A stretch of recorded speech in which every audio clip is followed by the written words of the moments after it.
Welcome. We are so excited to have you back for the 8th episode of the Off Meta podcast. I'm Ganesh from Deck Check. And I'm Samurai Dancer. Today we're looking at Rakdos and Sackstorm. Welcome to Off Meta, where the brews that are hot shoot their shot. In this show, we focus on the fascinating off-meta cEDH decks that most people haven't seen yet, like the absolutely amazing Rakdos the Muscle. We'll have a fresh new episode every Friday by 6 p.m. Central Time. Off Meta is not responsible for the tournament results of decks and cards mentioned on Off Meta. If there's a brew you'd like us to take a look at, or you'd like to appear in the show itself, just let us know on the Discord. Yes, and definitely don't forget to like and subscribe. Coming up on the Off Meta podcast. Rakdos the Muscle, you want to put him out there, and then you want to start like a sacrifice chain. I think some people are starting to refer to this deck as like a sacrifice storm deck, where you're putting out these, you're cheating out these large creatures with big mana values for little mana. So big investment for small mana. Things like evoke creatures, things with delve. There's a Shadow of Mortality in here. We'll probably talk about that a bit more later on. But you sack these large mana value creatures, and then you see cards off the top of your deck equal to that mana value. Right. So you're seeing, 5 cards off an evoke creature, anywhere from like 7 to 10 cards off of some of the larger things that you play in the deck. And with that, we have a quick section for off-meta news, where we share with you off-meta decks that have performed well in the past couple of weeks. So starting off, we had the Queen and Rook tournament, which actually had a lot of really, really cool decks. And one of them was the Celestial Toymaker. If you want to take it away, Samurai. I'd love to. Celestial Toymaker, a card that I've been building a deck around myself, is Esper. Legendary creature, Rogue Artificer. When the Celestial Toymaker attacks, look at the top 3 cards of your library. Exile any number of them in a face-down pile and the rest in a face-up pile. The defending player chooses one of those piles, put that pile into your hand. Beginning of each in-step, each opponent loses 2 life for each spell or ability that caused one or more players to guess or to group cards or permanents into a pile this turn. Now, this card is an advantage engine on its own. It's an optional advantage engine, as you can exile any number of 3 cards from the top of your library when it attacks. And it looks like they're taking advantage of that pretty simply. Utilizing Delny, Roaming Throne, and Sakashima, they want to double up these triggers and get some double drains going on. Now, they've got a little bit of spice because their commander does exile the top 3 cards. They went with Doomsday since they can crack the pile with a simple attack. Pretty smart. Of course, they're running a Thassa's Oracle package, and it doesn't look like they have a different win con other than the Drain and Thassa's Oracle, which is enough. Mm-hmm. Yeah, for sure. Yeah, it just looks like a very standard Esper list, besides all that. Mm-hmm. Okay. Well, yeah, so next up, we are going to go over to something you all haven't probably seen yet, Oskar, Rubbish Reclaimer. So this is a 5 mana, so 3 generic, 1 blue, 1 black, legendary creature, human wizard, 3/3. And it costs 1 less to cast for each different mana value among cards in your graveyard. This deck is built around probably getting this down to like 2 or 3 mana very quickly. And more importantly, whenever you discard an on-land card, you may cast it from your graveyard. So overall, this list is a Dimir control list, similar to Talion, similar to Tasha that we've seen on this show. But there are a lot more things in here that care about discarding or putting things in the graveyard. For example, Malevolent Hermit is a great example because, yes, it's a counterspell. That's a decent one. But also it puts itself in the graveyard with its activated ability. Besides that, the way the deck is actually winning is Thassa's Oracle. And it's a fairly standard-ish Dimir control list. But there are some very interesting includes. So, for example, this deck is on Yawgmoth's Will. While that itself, in and of itself, isn't super meta breaking. The fact that this deck runs a lot of cards that allow it to discard in the graveyard makes Yawgmoth's Will have a lot more value than it would normally. So it runs looting effects such as Ghostly Pilferer, which is a discard outlet, and it runs Likeness Looter. It runs Vohar, which is just going to draw and discard. And then it also runs Windfall, which can be a good way for them to gain a lot of card advantage because they can cast all the cards they're discarding into Windfall with their commander, and then they're drawing a fresh 7. Aside from that, a really interesting card I noticed in this list is Oblivion Crown. And at first glance, this might be a little confusing as to why you would run this card. It's a 1 and a black flash aura enchantment, and it has enchant creature, has discard a card. This creature gets +1/+1 until end of turn. This is just another discard outlet, and that is really good with our commander because essentially this is going to give all of our spells flash. It's like a Board Upon the Wind, but as an aura. And same with Ghostly Pilfer. So very, very cool, honestly. Yeah, it looks like nothing to be too grouchy about. It turns one man's trash into another man's treasure. Yeah. It's pretty cool. Like, we don't really see this sort of discard-focused decks anymore. Like, the last thing we really saw was, like, Anya, the Rakdos vampire, but that's gone, so. You know how far gone it is? I didn't even remember what Anya was for a second. It's a looter in Rakdos, basically, yeah, but it's pretty rough. Oof. Well, looks like we're on to the next pretty cool deck that was in that tournament. We've got cEDH Curie with Curie the Emergent Intelligence. For a generic and 1 blue, you get a legendary artifact creature, Robot! When Curie Emergent Intelligence deals combat damage to a player, draw cards equal to its base power.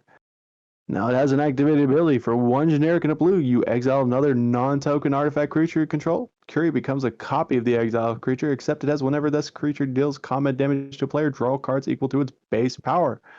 Now, it's also a 1/3. Now, this deck looks to utilize Curie's ability to draw cards and kind of abuse it a little bit with Phyrexian Dreadnought and Phyrexian Soul Gorger, cards we normally don't see outside of Brostorm, and we don't even see that anymore. It's a mono blue control deck with some typical stacks pieces, but very few of the ones that you'd be aware of. Now, what makes it interesting is it's kind of just trying to draw into a storm. It's trying to draw into Hullbreaker, Horror, or Urza, so that way it can immediately combo off. It's a pretty cool card. Also runs Nexus of Fate for some redundancy, so it doesn't deck out. What does Urza do for us in this list? Well, you're running a mono blue deck with a lot of artifacts. So what Urza does is just turns them into basically Mana Rock. It also runs Basalt Monolith with the Basalt Monolith combo. Okay. Yeah, that makes a lot of sense, actually. Because you can even, if you wanted to, you could even tap Curie for mana sometimes. Exactly.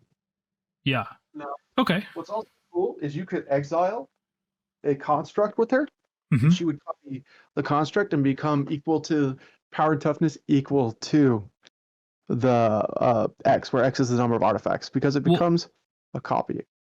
Well, her ability is non-token, so you couldn't hit a construct, but you could hit a few other things. Like with Fimage, you could. What's pretty interesting is you could use a clone effect like Fimage or Duplicate and just grab the biggest thing on the board, like if it's like a Dargo or an Atraxa or something, and then you just have a big boy. I think you have to use Phyrexian Metamorph for that, but yes, definitely you can do that. The deck is just super cool. It has some pretty tight cards. Oh my gosh, it has Behind the Mask from Murders at Karlov. It's a 1 mana until end of turn. Target artifact creature becomes an artifact creature with base power 1. With base power and toughness 4/3. If evidence was collected, it has base power and toughness of 1/1 until end of turn. So normally, like, you want to use the collect evidence to make something smaller, but Curie actually wants to make herself into a 4/3. And then it's got Relic War. Another card that turns her into a 4/3, but it makes her a base 4/3 dinosaur. Yeah. This is Okay. pretty interesting. Yeah, yeah.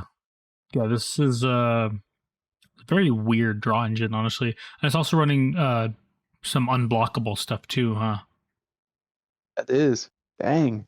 This is a cool card. Yeah. Okay. So yeah. And also we're seeing some like hard control stuff like counterbalance and a few other things. But yeah, so next up we have a very interesting partner pairing. So this got 32nd in the Play to Win tournament.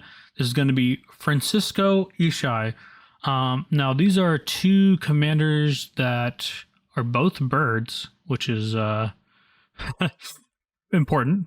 And so Francisco is a 1 black partner. It can't block, but it has whenever one or more pirates you control deal damage to a player.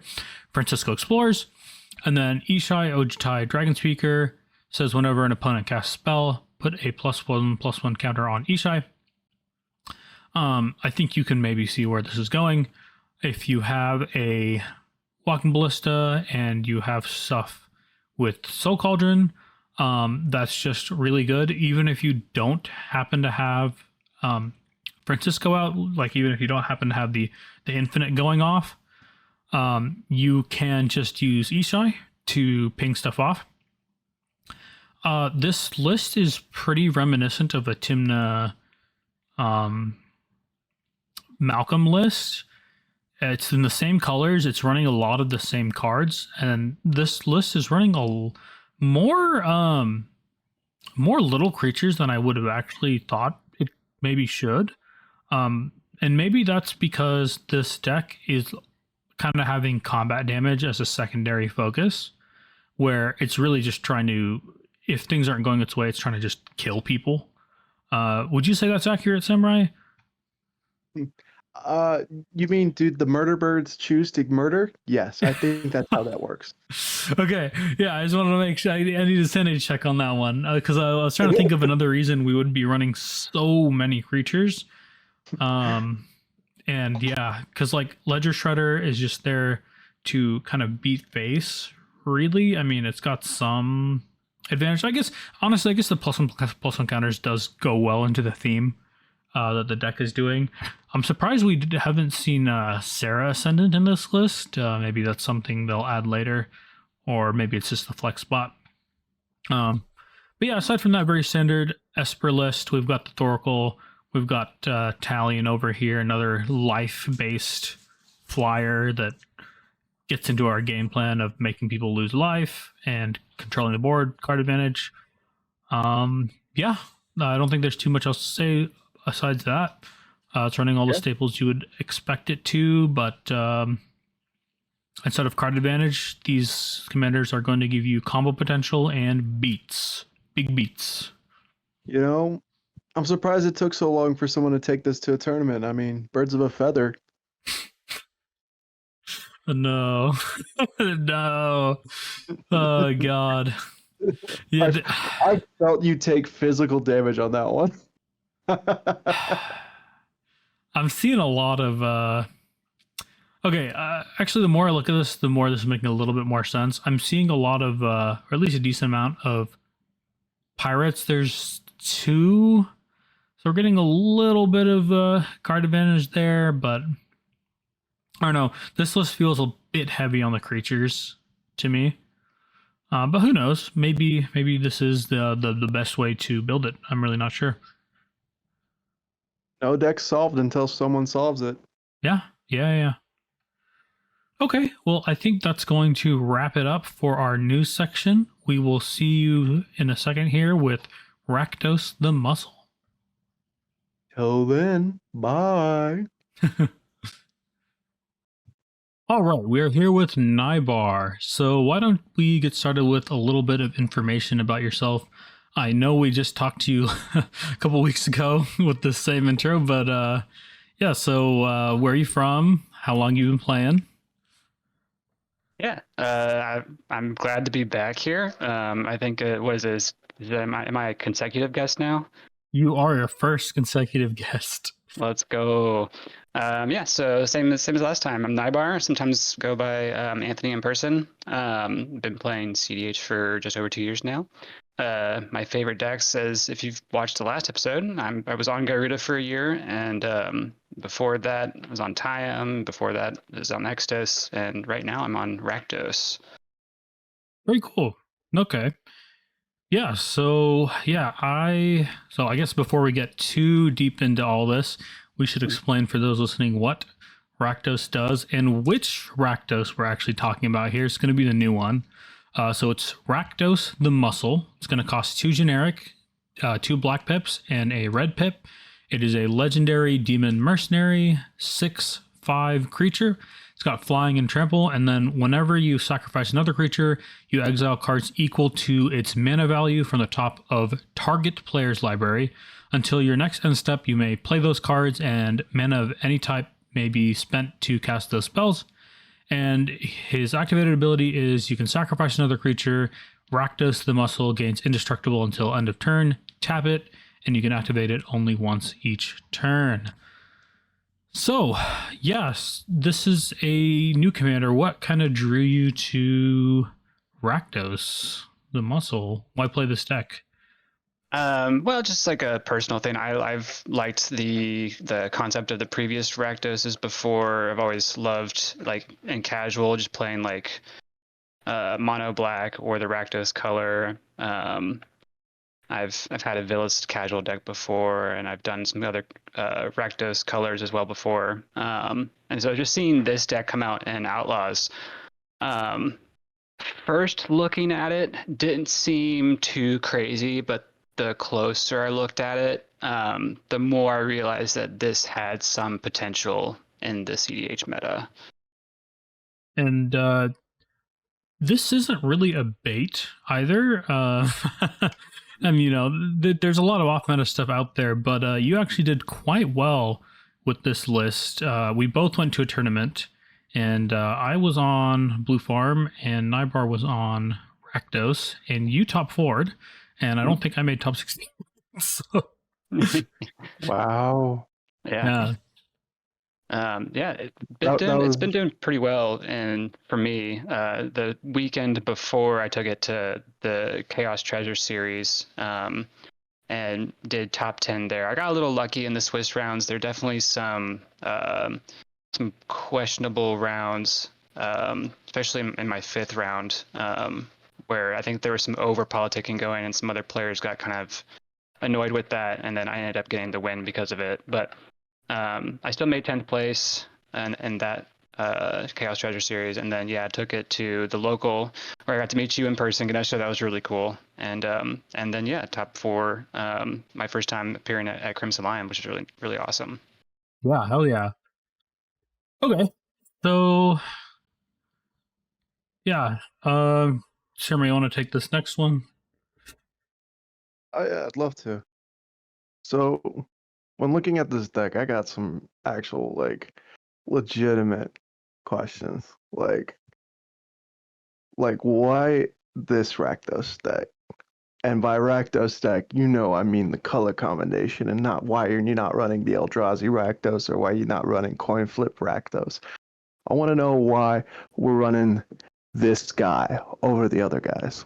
Yeah, well, I mean, the general reason why people like to run off-meta decks is to be a little different, right? A lot of the other Rakdos commanders that are cEDH viable have generally a turbo game plan, right? Very simplified, go fast, do the thing, Necropotence, Ad Nos, Dockside, Loops, the thing, right? Right. I think the most similar comparison that you can make to another commander in those colors is probably Obnixilis. It's a little bit more commander-centric, in which they both generate card advantage through their commanders, right? And so if you like Obnixilis, you could make the switch over to Rakdos and see if that's something that you enjoy as well. That makes sense. Okay. I can see that. I do know that a lot of other Rakdos deck kind of go all in, and they kind of have to keep putting wins on the stack. They can't really take that easy approach, or they go full stacks, and then they don't win. Right. Stacks doesn't win, folks. It just lets someone else. Yep. Stacks light effects are pretty powerful. Like asymmetrical stacks pieces. Yeah. But yeah, I mean that has nothing to do with our deck right now. No, very different than the. I guess what you're referring to is the Rog Tevesh like prison deck from the SoCal yes, SoCal there's region. some other ones, but that's the only one that actually can put up. I wouldn't say numbers. It puts up a game every so often. Nice. I think I can see how that goes. You like play Rogue Rack and then you use your fast mana to get like Trinisphere or something, and then Tevesh just draws you cards. Yeah, exactly. And then you Jokel hops. Yeah. Oh blow up god. everything. Oh, and then Tevesh is the only thing in the game that's drawing cards, and that's how you quote win. Oh god, Yeah. that's horrible. It's so crisp land. It's not a pleasant matchup for sure. No, Sure. god. Oh. Okay, I don't even want to think about that. All right. Yeah. Anyway, yeah. So, what is your game plan or general strategy with Rakdos the Muscle? What's this deck doing? So again, very similar to the Obnixilis game plan, right? You want to bring out your commander, and then use your commander's ability to generate card advantage. And in Rakdos' case, a little bit different from Obnixilis, where Obnixilis can sit back on those damage, those pingers that you have, and also the kind of automatic like damage that your opponents are going to take from like fetch lands and mana confluence and force of wills and stuff like that. And it kind of just happens naturally throughout the game. And Obnixilis can sit there and generate little bits of card advantage here and there. Whereas Rakdos the Muscle, you want to put him out there, and then you want to start basically start like a sacrifice chain. I think some people are starting to refer to this deck as like a sacrifice storm deck, where you're putting out these you're cheating out these large creatures with big mana values for little mana. So big investment for small mana. Things like evoke creatures, things with delve. There's a Shadow of Mortality in here. We'll probably talk about that a bit more later on. But you sack these large mana value creatures, and then you see cards off the top of your deck equal to that mana value. Right. So you're seeing 5 cards off an evoke creature, anywhere from like 7 to 10 cards off of some of the larger things that you play in the deck. Yeah, I think Sacrifice Storm is a perfect descriptor. It's probably what we're going to title this video because I don't really see any other way to describe it. Mm-hmm. Exactly. So so the general game plan strategy is to set up for Rakdos in the early game. Turns 1, turns 2, you're getting the mana out to play Rakdos, and then once you have Rakdos down, you're playing the big creatures to get the card advantage right away, rather than sit out, have Obnixilis sit out and just generate card advantage over a couple of turns. Once you get Rakdos out and you start sacrificing your big stuff, you're getting tons and tons of card advantage right away, usually is how that works. Get you. Instead of like Obnixilis, which can be like a couple of turns, or Prosper, which is at the end of the turn, or Tevesh Zot, which is waiting a couple of turns. This is all about once Rakdos is out, you have the most advantage going, and you're going to keep piling on that advantage with your storm, your little sacrifice storms. Exactly. Now, how, like, I understand that that's like the kind of like the game plan and the strategies to keep turning these into it, but how do you close it out? Like, what's the KO? This deck is filled with like the most combos I've ever seen. There's so many different ways to win in the deck.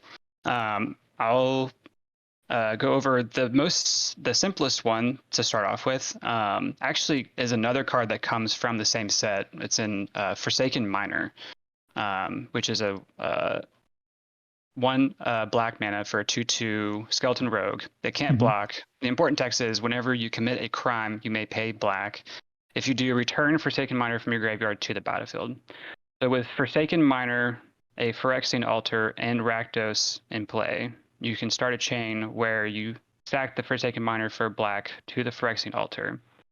that will trigger Rakdos, and with that trigger, instead of pointing it at your own deck, you'll start to point it at other players' decks, your opponent's decks. And so that's going to be committing a crime when you do that, and that will trigger the miner in your graveyard to return to play if you pay that black, which you just made by sacking it.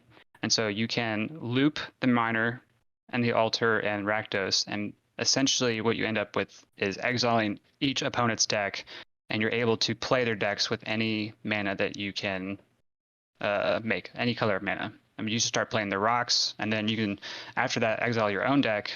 And if anyone's playing Thoughts of the Oracle, you just play that, or you play any number of anyone else's win cons, essentially. Right. So you need the Phyrexian Altar to make this work, but yeah, I see where that's going. No, I don't think he needs just Phyrexian Altar. I mean, he's got Crick in there. Oh, true. Yeah, you're completely right. I mean, you're going down a bit in life, but you know, Carrick isn't summoning sick. You can kind of swing with him and get about half that amount back, right? So yeah, I think if you were to, like, as a very desperate attempt to start this loop with a sack outlet and Crick in play, I don't know, does Crick allow you to pay Yes. the triggered ability cost? Yes. Yeah, it does. Okay, that's really cool. Yeah, it's any cost. Yes. So you could do that loop a couple of times and see what you can get from other people's decks. In order to do that loop, you have to target other people's decks. You can't target your own to try and see if you can get your Phyrexian Altar, but maybe you can get something good from someone else's deck to try and close out the game. I wonder, would Blood Artist be good in this? Because it does target. It does. And so that was actually an early iteration of the deck where some folks were on Blood Artist and those types of effects. But I think Blood Artist was taken out pretty early on when we realized that all you need is Rakdos on the field. You don't need Blood Artist. That's true. And you can get there the same way, essentially. I dig it. Yeah. So that's the first combo. That's the easiest one. That's the one that a lot of people were looking at when this deck came out. But in addition to that, there's also we play Dockside in the deck, so there's going to be some Dockside loops in here as well. Namely, Dockside, Ruthless Technomancer, and pretty much any sack outlet. The better the sack outlet, the less treasures Dockside has to make. So something like Phyrexian Altar, Skirk Prospector, and Ashnod's Altar will reduce your Dockside count from having to make 4 treasures to making 3 or 2 treasures to make that effective. And you don't have to go positive with the treasures. As long as Rakdos is out there, you're continually sacking Dockside. You can go neutral and you can still achieve the same effect with the Forsaken Miner Phyrexian Altar combo, where you just exile everyone else's decks and you can play their win cons, essentially. Right. Okay. Well, I guess that's becoming a little bit easier with Modern Masters, Modern Horizons. It'll get a little bit easier, yeah. So having the Chthonian Nightmare in the deck will be really spicy. I'm looking forward to that. Oh yeah, the new recurring nightmare legal modern legal thing, yeah. Yep. Cool. In addition to Dockside and Ruthless Technomancer, the same loop can be achieved with Dockside and Nim Deathmantle. There's some folks who are trying out Nim Deathmantle. I think I was one of the first to try it out and get people on it. This is just a personal favorite card of mine because I've been using it in some other decks. Really hard to interact with once it's out there because it's just a triggered ability. So unless one has like a deflecting SWAT or a way to remove the Nim Deathmantle, like a Besagi or something, counterspells aren't really going to do it. So basically the same thing where you sack the Dockside, and if you're able to pay the 4 mana on the trigger of Nim Deathmantle to bring it back, then you can continue that loop with Nim Deathmantle, sack outlet, and Dockside. Right. Actually, I feel like deflecting SWAT doesn't stop the Nim. Actually, yeah, you're right, because it only triggers when a creature dies. Yeah, there's no target for this ability. So it's really just removal then in that case. So it has to be like a swords for the creature. Well, no, that doesn't even work either because you can still respond. Yeah, no, it has to be removal for Death Mantles. That's even better. I like that. Solid combo piece edition. Yeah. I think they could also kill the sack outlet itself. That would be one of the other weak points. That'd probably be the one that they'd want to do. Yeah, exactly. Yeah, so sack outlet or the Death Mantle, but. I've found in this current meta that this meta shift that we're experiencing, where decks are starting to get a bit greedier and they're starting to try to go under the Rhystic Mystics. There's a lot less targeted removal being put in the decks right now. Especially for artifacts, in all honesty. Yeah. So there's, some people will still run like the swords, but there's some things that are leaving, like people are taking out their assassin's trophies and putting in other stuff that's going to help them win the game, right? Nature's Claim is long gone. Nature's Claim, yeah. So the stuff that what you would see normally in like this kind of slower meta, I think things are starting to speed up just a little bit. We'll see what the meta has in store for this deck. I think it's going to be hard to outrace some things with this deck. It's not the fastest in the world because you do have to get out a 5-mana commander. Right. But once it's out there, it's really hard to stop, which is really cool. Yeah. There are a few other combos. We do run the Dualcaster Molten Duplication. Molten Duplication being another new card from Outlaws of Thunder Junction. Really sweet and goes great with Rakdos because instead of exiling your tokens, they sacrifice at the beginning of the next end step, which is really awesome. So that'll trigger Rakdos. And you can, even if you've gone to combat already with your turn, and then somehow you find your Dualcaster Mage combo, those tokens will just sacrifice at the beginning of the end step, and with your, I don't know, however many 400,000 Dualcaster Mages you made, those copies still have a mana value of 3, and so when they die or when they get sacked, you can just target all of your opponent's libraries with the triggers, which is really cool. Yeah. All right. So. Yeah. No, go ahead. Was there even more combos? I wasn't expecting. Yeah, like I said, there's a lot of combos in here. This deck also runs some very unique creatures in Priest of Gix. Priest of Gix is a 2 and a black for a human cleric minion. When it enters, you make 3 black mana. So you pay 3, you get 3 black mana. It pays for itself. This also works with the Nim Death Mantle and a sack outlet that makes at least 1 additional mana. So either a Phyrexian Altar or the Ashnod's Altar and a sack. And then, so one of those altars, the Priest of Gix and Nim Death Mantle, will do the same thing as the Dockside Loop as well. So for those listening, Priest of Gix is 3 mana 2/1. When it ETBs, you add black to your mana pool, so you can sacrifice it. If Nim Death Mantle's attached, when it dies, you can pay the mana you get from your sack outlet plus the 3 mana that it has made you, and then you have kind of an infinite thing that can be sacrificed over and over to trigger Rakdos. Yes. And then one more Nim Death Mantle line with Orcish Bowmasters and Ashnod's Altar. Because Orcish Bowmasters makes a token when it comes into play, you can sack the token and the Bowmasters to make 4 generic mana, which you can use to pay for the Nim Death Mantle trigger when you sack Bowmasters. And so you'll bring back Bowmasters, make the token and Bowmasters again, sack them and repeat. This you don't need Rakdos, which is nice. This is a Rakdos free combo because the Orcish Bowmasters will just end up killing your opponents anyway, which is really cool. Right. As if we needed another thing for our Bowmasters to be good in. Exactly. And then Dualcaster Mage also has, in addition to Molten Duplication, we have Saw in Half. Saw in Half is just generally a really great card. And so with Dualcaster Mage Saw in Half, that alone is a good combo, but you can also do that with Lightning Bolt as well to just kill the table. And then having Dualcaster Mage and Undying Malice, for those who are familiar with modern scam decks, in which you target a creature with the spell, and when it dies, you bring it back into play tapped. So Dualcaster Mage, Undying Malice, and a sack outlet will basically make it so you can infinitely sack Dualcaster Mage as well. It's really cool. Big fan of Saw in Half. It's so nice to be able to just, clone Bowmaster twice. Yep. Saw in Half is a great utility spell for the deck for sure. Also just a great combo piece. I didn't realize this combo. I don't know why I didn't think about it, but yeah, this combos with Dualcaster. I mean, they don't have a haste, which is probably why I haven't actually seen this happen before, but you could do it on like someone's end step and then untap, right?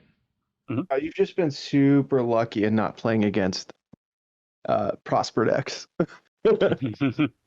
This is like their main win con. This and Tevish Rog decks is to use Dualcaster with the Saw in half and have another spell on the stack, like a Praetor's Grass, and exile people's entire libraries. Oh, I see. I see. Yeah, that makes a lot of sense. So you, Yeah. okay, so you don't have to have the haste because you're actually getting, instead of one copy like you would with the duplication, you're getting two.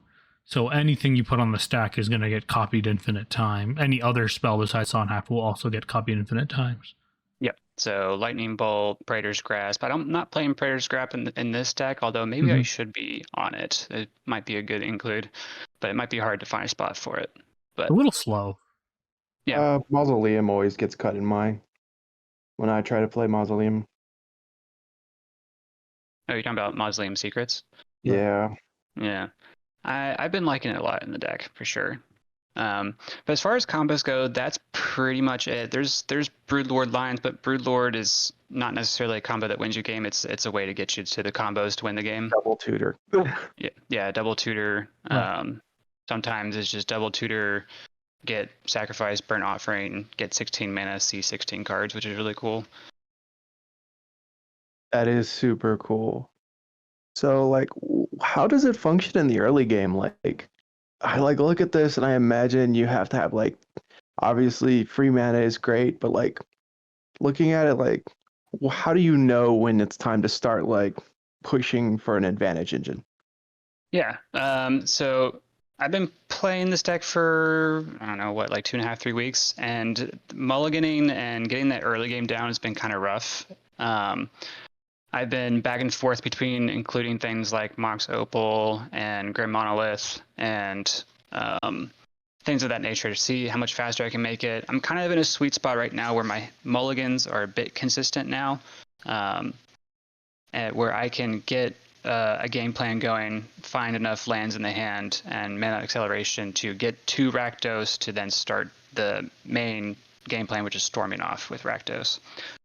Generally, what I want to see in the early game is mana, some sort of way to find dockside usually is really good. So like an imp recruiter or a tutor of some kind.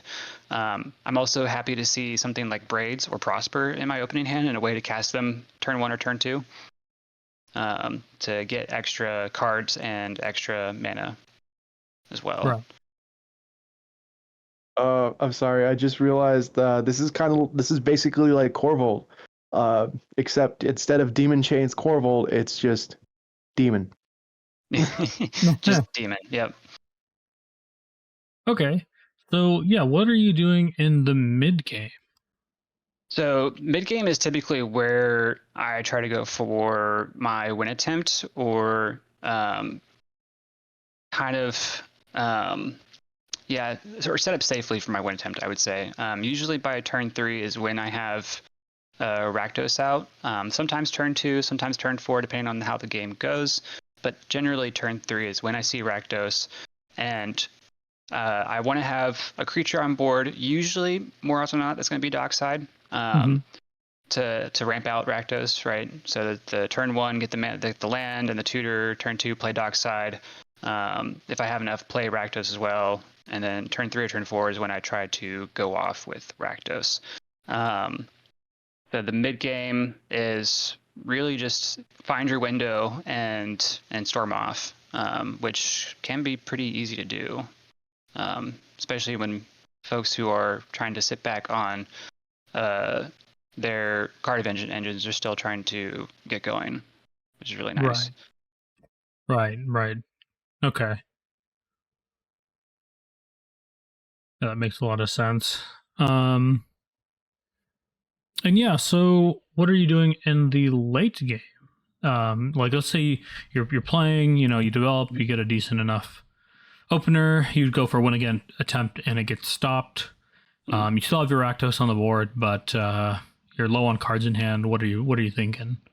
Yeah, so generally at that point, if my win attempt's been stopped and I'm low on cards, what the best the thing that I want to see most is another creature that I can sack to Rakdos. So I'm hoping, if I don't have anything in hand or anything on the field besides Rakdos, I'm just hoping for top decking a creature, which is not hard to do. We're playing 32 creatures in the deck, and a lot of them are easy to cheat out into play as well. So things like Grief, Fury, Ingot Chewer, I have Shriek Maw, Awful Snout is another funny evoke creature. So those are really easy to get out for low mana value, but also have a high yield to the cards that you see when you sack them to Rakdos, or when they sack to themselves and you get a Rakdos trigger. For those that don't know what this card is, I didn't before this moment. Awful Snout is a 3-mana elemental creature, 2/2. It's 2 and a black, 2 cast. It's got flash, and when it leaves the battlefield, exile target card from a graveyard, and you can evoke it for 1 black mana. So you can cast it for its evoke cost, and if you do, it's sacrificed whenever it enters the battlefield. So notably, one of the reasons that evoke is so good in Rakdos specifically is, 1, it's a sacrifice trigger that's going to trigger Rakdos itself, and 2, if you have a sacrifice outlet that gives you advantage, like Phyrexian Altar, which is going to give you mana, you can actually respond to the evoke trigger and sack it for more benefit, which is pretty fun. Exactly. Yeah, it's really cool. There are a lot more, not a whole lot more, but there are more evoke creatures in these colors. But I've landed on these, and a lot of the folks who are playing the deck have landed on these specific evoke creatures because they provide the most utility. They also are some of the highest mana value for the least amount of mana, which is really nice. Right. Wait, you're not big on Glare Wielder? No, not at all. What is that? I'm not sure. I've forgotten all the bad ones. Yeah. Okay. So it's just the bad elemental that has haste and up to 2 target creatures can't block. Yeah, I've been messing around with this for a while. But here's my thing that I'm looking at, like, what are like those matchups that when you like sit down at the table, you kind of go, oh, they're clapped. This is easy. Like, I love a good mid-range matchup. So if I'm seeing multiple blue decks at the table, I know people are going to be playing their Remoras, their Ristic Studies, and I know that no one's going to be trying to go for the turn 1 or turn 2 win to steal it out from under us. Because, by turn 2, we usually just get out Rakdos. Usually turns 3 and 4 is when we're trying to go for it. But I love playing a patient game as well. I like being able to sit back and let people do their thing and interact with each other, and then find my opportunity to go for it, which is personally my play style. It might not be for everyone. There's certainly a way to turbo this deck as well. You just play some, more turbo mana pieces and such. But I like playing the mid-range meta, and kind of, threading the needle to secure my victory in certain windows is just a really fun time for me. I love it. Basically, you see all these blue farm SUV decks, and you go, "Oh yeah, these soccer moms, I'm taking them down." Like, drive off, Yeah. just rev up that Rakdos engine, and be like, "You got what it takes?" And they're like, "Nah, we want to go nice and slow." Yep. And usually what I find in those particular mid-range metas, usually a window appears when someone else tries to, A, go for a win and interaction is used to stop them, or B, they're trying to push their board state to a point that feels threatening to other people, and it gets countered as well, right? So the interaction is used to stop another player, and that, in my head, is right. All right, so 1 or 2 pieces of interaction has been used this turn cycle. That's probably a certain amount that's only left in the hands right now that can be used to stop me. And what I found is, if I'm set up correctly, with Rakdos out on the field and a large enough mana value creature to sacrifice, like Shadow of Mortality or Crick, something with high mana value, and I start seeing tons and tons of cards, I found that even if my opponents do still have interaction left, it's usually not enough to stop me from going from the win. Love it. That moment I know exactly which moment you're talking about. It's Hmm. also great if you just like when you get into these Ristic games that Mhm. these people like they'll assume that they will eventually outvalue, but at the same point in time, you're on Rakdos. You can do a lot of stuff during someone else's turn, and Mhm. then you can start stealing the interaction from the top of their decks. Mhm. So you can get into these really heavy, heavy like stack wars and come out on top. Yep. Yep. Yeah, that's another really cool thing about this deck that that Obnixilus doesn't have is that you can play other people's decks even when you're not going for the win, or use it to stop other people's wins. Top deck tutors hate Rakdos. It's great. Yes, I can. Okay, I can see that would be real annoying. You forget Mhm. about this, and then you go worldly tutor, and then they're like, "Okay, it Yep. resolves," and then they go, "Whoop, I'll take that dockside real quick." Yeah. So this actually occurred in my top 16 game at Crimson Lion. My pod was Thrasios, Vile Smasher, and 2 Rockos. With Thrasvile going first, Rocco going second. I was in third, and then a Rocco in fourth. I think everyone mulled down fairly low. I think I was on a 5 or 6. I think both Roccos were down to a 5 or 6, and I think the Thrasvile mulled down to a 7. But pretty early on, the Rocco in second seed had Enlightened tutored on their turn 2 for Food Chain. And or not Enlightened tutored. What was it? It's the creature that top decks tutors an Oh, enchantment. Stormblessed Cleric or whatever. Yeah, Moonblessed Cleric. So Moonblessed Cleric. they searched up Food Chain on their turn and then passed the turn, thinking that it would get back to them and they could just play Food Chain and win. And then on my turn too, I played Dockside, cast Rakdos, and passed. So I had a creature on board that I could sack to Rakdos, and so when it came to the Thrasvile end step, I sacked the Dockside, got their Food Chain and a Gamble off the top, which was really, really cool. Oof. Oof. That's rough. Mm-hmm. Okay. Yeah, are there any other strengths besides, so we did mention that it plays really well into mid-range meta, which is honestly huge because that's what a lot of games are going to be like. Mhm. It screws the top deck tutors. It's almost a blue deck sometimes because you're playing so many cards from other people's decks, you're going to start hitting stuff, counter spells eventually, right? Yeah, what else? Is there anything else maybe that you can think of that makes this deck shine? Yeah, I think the majority of the combos are creature based. Mhm. The majority of combos are permanent based, so it makes it really hard to interact with when it comes time to stop it. So that's another strength, and that plays really well into the mid range meta, where a lot of what's used to stop players is counter spells and things that interact with the stack, right? So I think that's definitely a strength of it.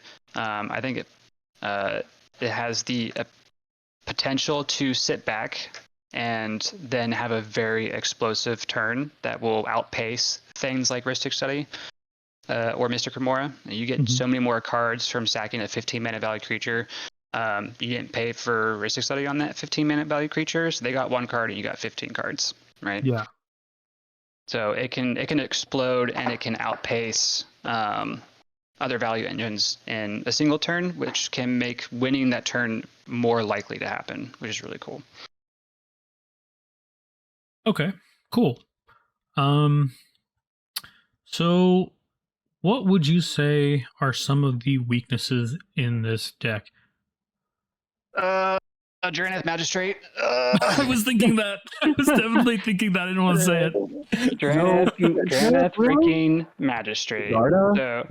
So, just like any other, Smart. just like any other Rakdos deck, stacks pieces will wreck this deck. So Drannith Magistrate, that new Aven bird dude. Yeah. Can I swear on this show? No. No. Okay, I'm gonna keep it friendly. That new Aven Interrupter, that's what it's called. Yeah. Yeah, that hates on exile, playing from exile, right? It's Yeah. like a mini Drannith Magistrate, things like that. So stacks does make it harder to play, but also as a result, it's going to slow down the game. This may or may not be okay with other like Turbo Rakdos players, and not like Rakdos the muscle, but people who come from like a Turbo background may find it hard to play against stacks pieces. I don't particularly mind stacks pieces when it comes to this deck. I've been able to win through stacks pieces before. That there's been games where I needed to get back a Dark Side from the graveyard, and there's a Grafdigger's Cage out, and I have pieces in my deck that can help me get around that scenario. Blind Like Obedience. Ingot Chewer. Yeah, so and a lot of my creatures have the high mana value, but also the utility to help me get around those things, right? Which is why I play certain cards over others. But Oh man, obviously that new thrall that just prevents ETBs, that sucks a little bit. the door catcher throw, I think. Yeah. The flash speed. Yeah. Welcome to Rakdos. Stacks welcome to hates you. Yep. Yeah. Don't stop my dark side ETB, please. Please, just once. Please. Yeah, so stacks can definitely throw in a wrench. Also, if this was going to be in a pod of all turbo decks, this deck does not win the fastest. If you're in a pod where decks are looking to win by turn 2, this will be outpaced by those decks for sure. So I do like the mid-range meta. I do like the longer games because of that. You also lack the tools to interact in the early game to those turbo decks. Yes. Yeah, we're not in blue. Our interaction package is very small. We run the Red Blast, we run Deflecting Swat, which isn't online until we get Rakdos out, which isn't until turn 2 or turn 3 at the earliest. And Bolt Bend, similar, where usually the thing that turns on Bolt Bend is Rakdos. Right. So it's really just some of the smaller spells, like the blasts. I'm trying to think. Yeah, Deadly Relic isn't turned on. Abrade, yeah, it's basically just the 2 blasts and Abrade that are our interaction early game, which really sucks. We're not super interactive until we get Rakdos out and we can start churning through our deck and other people's decks. I love it. Just it's like what's the problem? Well, we are a Rakdos deck. So this early game, if they're trying to win on turn 2, that's your problem. You deal with it. Yeah, it's a big rock paper scissors scenario with this deck, where if you're in a pod and you see Blue Farm Talion, that you're happy to see it and you have a good chance at getting through the game. Whereas if you are in a pod with Rockside, Dahada, I don't know, Mardu, Dargo, all those fast decks, and they aren't interested in stopping each other, and someone wins on turn 2, and you're like, I haven't even cast Rakdos yet. So it can be rock paper scissors in those kind of scenarios. A friend of mine who plays Naya likes to say, guys, I'm the Naya deck. Sort this out. Yeah. There's a card called Seize the Spotlight, and I don't. Have you seen this at all? Yes, I had ran Seize the Spotlight when I was running Timna Dargo for a hot minute, and then also when I was running Dargo to Vesh for a little while as well. And I like the card, but I really only like it if Dargo is my commander, and that's because you can use either the treasures or the creatures that you get with Seize the Spotlight. Now, if I don't have Rakdos out and I cast Seize the Spotlight, I don't have a good way to stack the creatures, then I'm not really getting any use out of it. And there are some cases where someone doesn't have a creature, you don't get anything from them, right? You don't get a creature or the treasures or draws, because they can just choose creature when they don't have one. And you get nothing. Okay, that makes a lot of sense, yeah.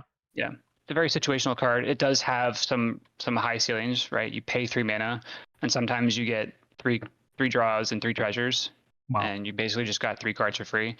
And then sometimes you get a treasure and a card, and you get a creature that you can't sacrifice. Yeah.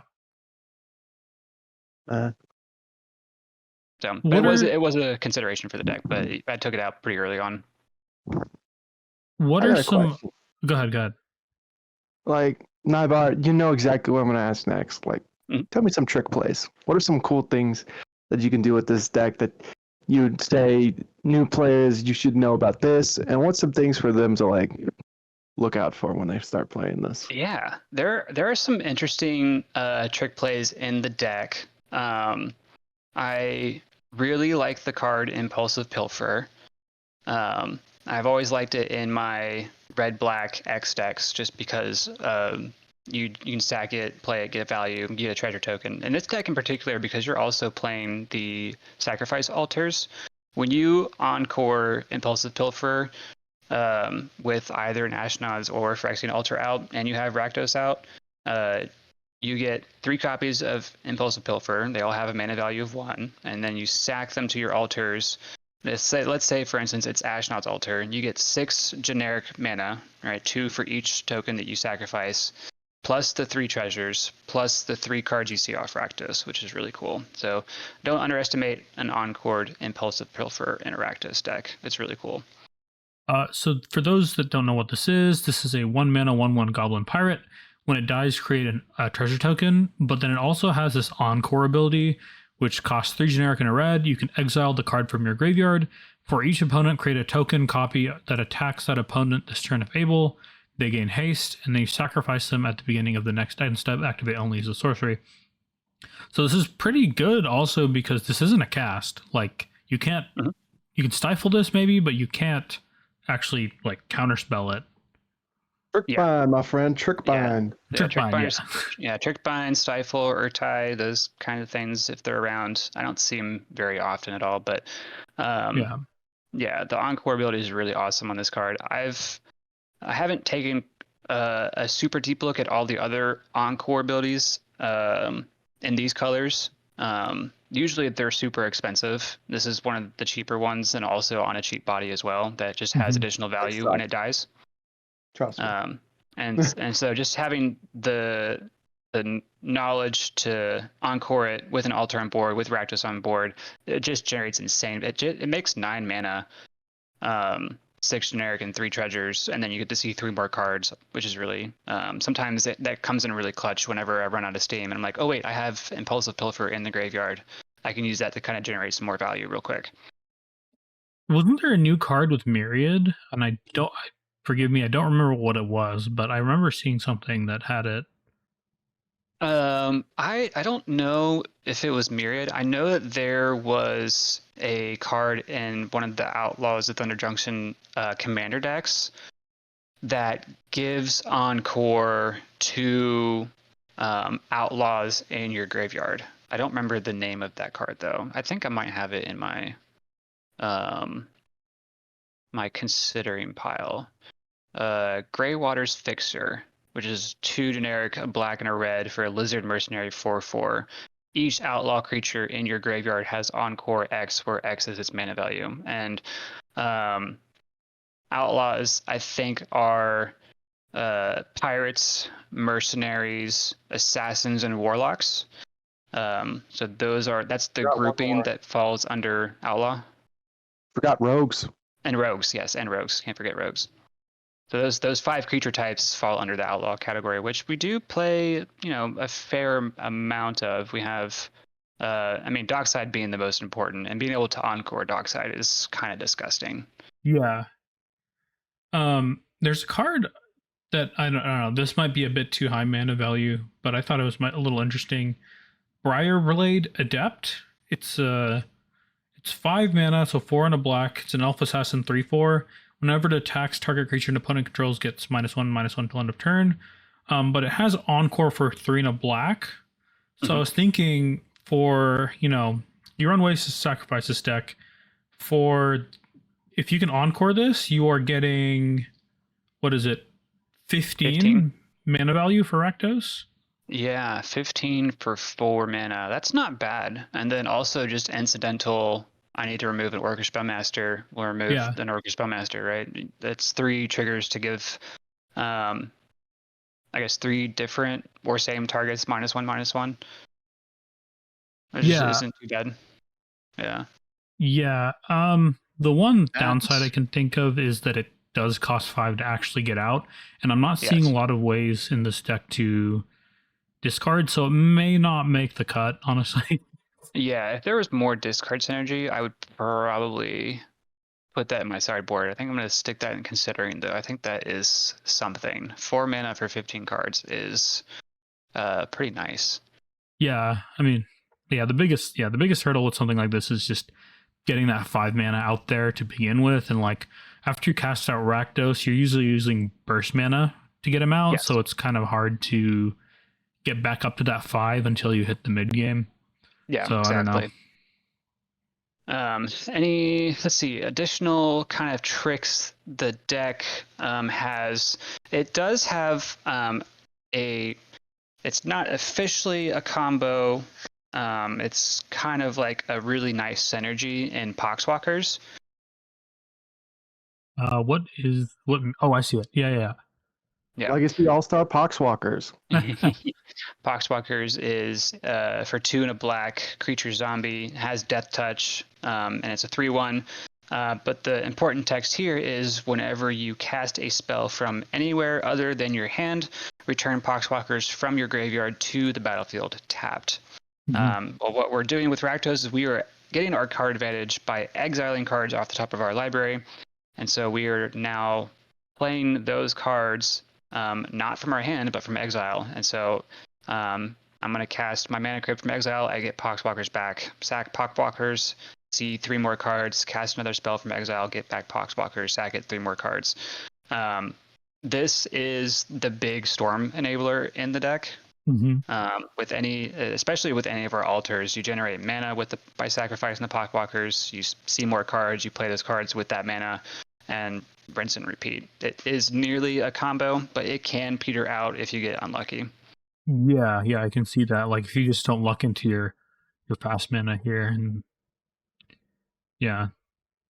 So Or if you don't get stuff that's castable reasonably from other people's decks, yeah. You just see like I don't know, like 4 lands or something, right? Yeah. Like any deck, you draw 4 lands, you definitely didn't get what you needed. I have a question. Is there any like nombos or like synergies that aren't synergies that like when you're playing the deck, you're like, oh no, that doesn't work how I thought it does. It's still good in the deck. It's just that's a particular interaction that doesn't work the way you would think it does. Not particularly. This deck is pretty well oiled. I would not say that there's any particular non-bows.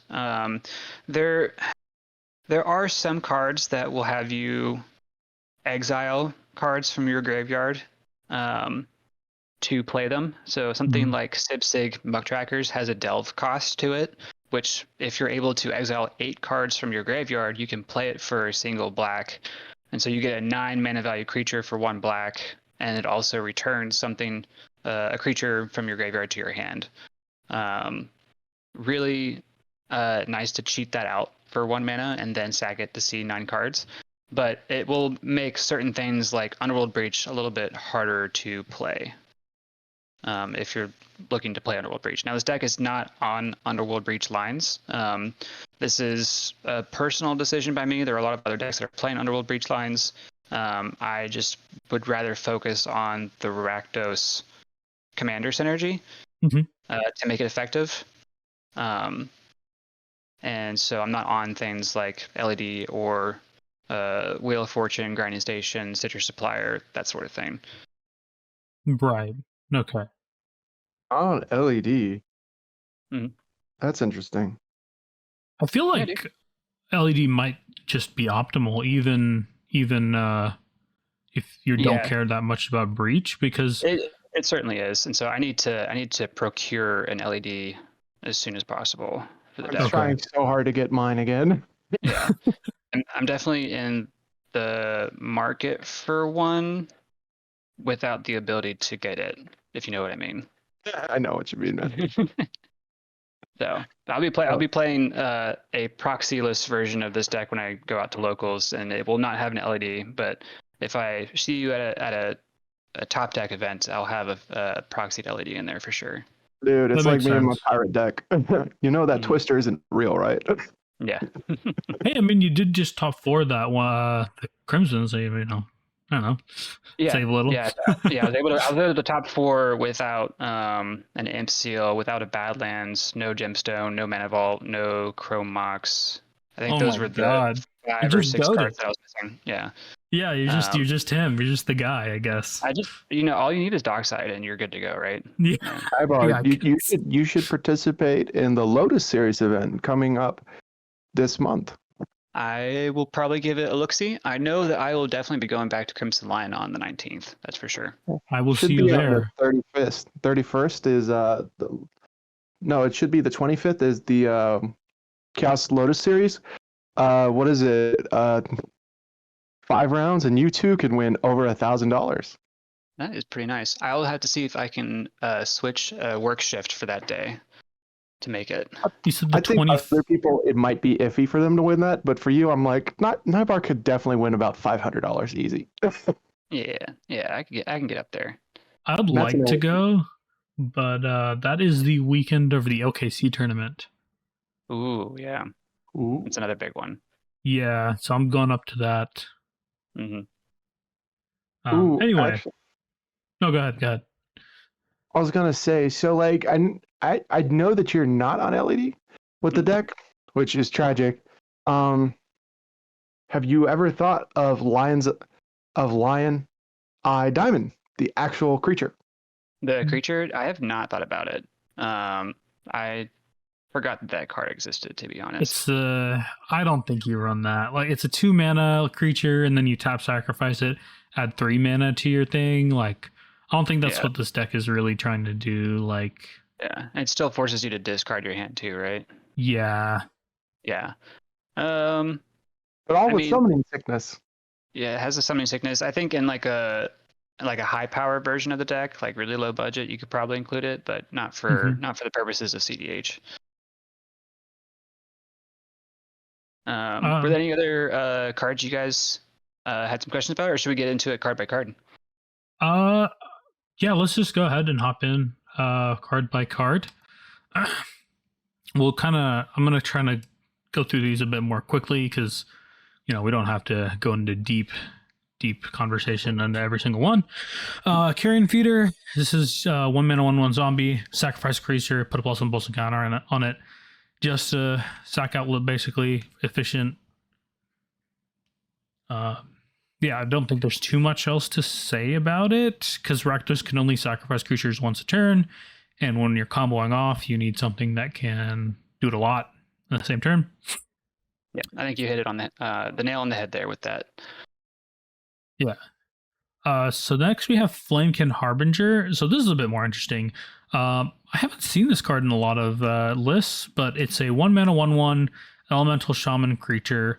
When it enters the battlefield, you may search your library for an elemental card, reveal it, and then put it on top. And it's got a red mana. It costs a red mana.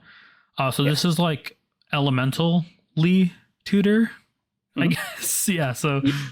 Yeah, so notably all of my evoke creatures that I mentioned before, they're all elementals. Yeah. And they all do different things. And so the ability to tutor a creature with this, put it on the top of my library, and then I can sacrifice it and get that creature immediately with Rakdos is a really cool interaction. This is something that someone else had DM'd me about, and they had asked me if I considered this card, and I said I hadn't. And then I put it in, and it's been doing some work on some spell table games, which is really cool. So like, if I'm kind of slowing down on Rakdos and I suddenly happen to hit this off of an exile trigger, I can suddenly get myself more gas by just getting a 5 mana evoke creature that can sack itself and start getting me some more gas with Rakdos as well. Yeah. If I need a way to remove a creature or remove interaction from hands or remove an artifact, I have those options. Yeah, so for you, I mean, you did touch on this, but just so people are aware, you can get the library, like the elemental on top of your library, and then you can sack Flamekin to Rakdos itself, and that'll give you immediate access to whatever you tutor to the top. So in this deck, it's less of a top deck tutor and more a straight up tutor. Like, Yeah. more of a straight up draw 5. Yeah. Yeah. It's really cool.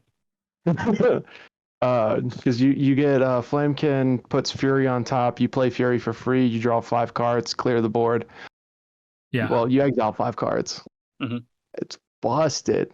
Yeah. It's also real good against Draenith because you can, well, actually, Yeah, it's sort of. Draenith is still, you can yeah, wait Draenith, for him Draenith is to still, load. Draenith still kind of hoses this, unfortunately, because you need to be able to play your cards from exile, and Draenith doesn't let you do that. So, Yeah. but that's why we play a lot of creature removal in the deck in the form of Fury, Shriek Maw, Lightning Bolt, that sort of thing. Right. Okay. So next up we have Forsaken Miner, and this is especially relevant with the Kendrick Lamar Drake beef that is going on. Oh my god! Won't get into that too much, but You got, yeah, we you got devastated. Oh man! yeah. I don't know. I don't think Drake can come back from this one, bro. He's gonna have to seek like. He's gonna have to play all his songs in A minor. No. I'll have to look into this afterwards. I'm not hip with the pop culture references.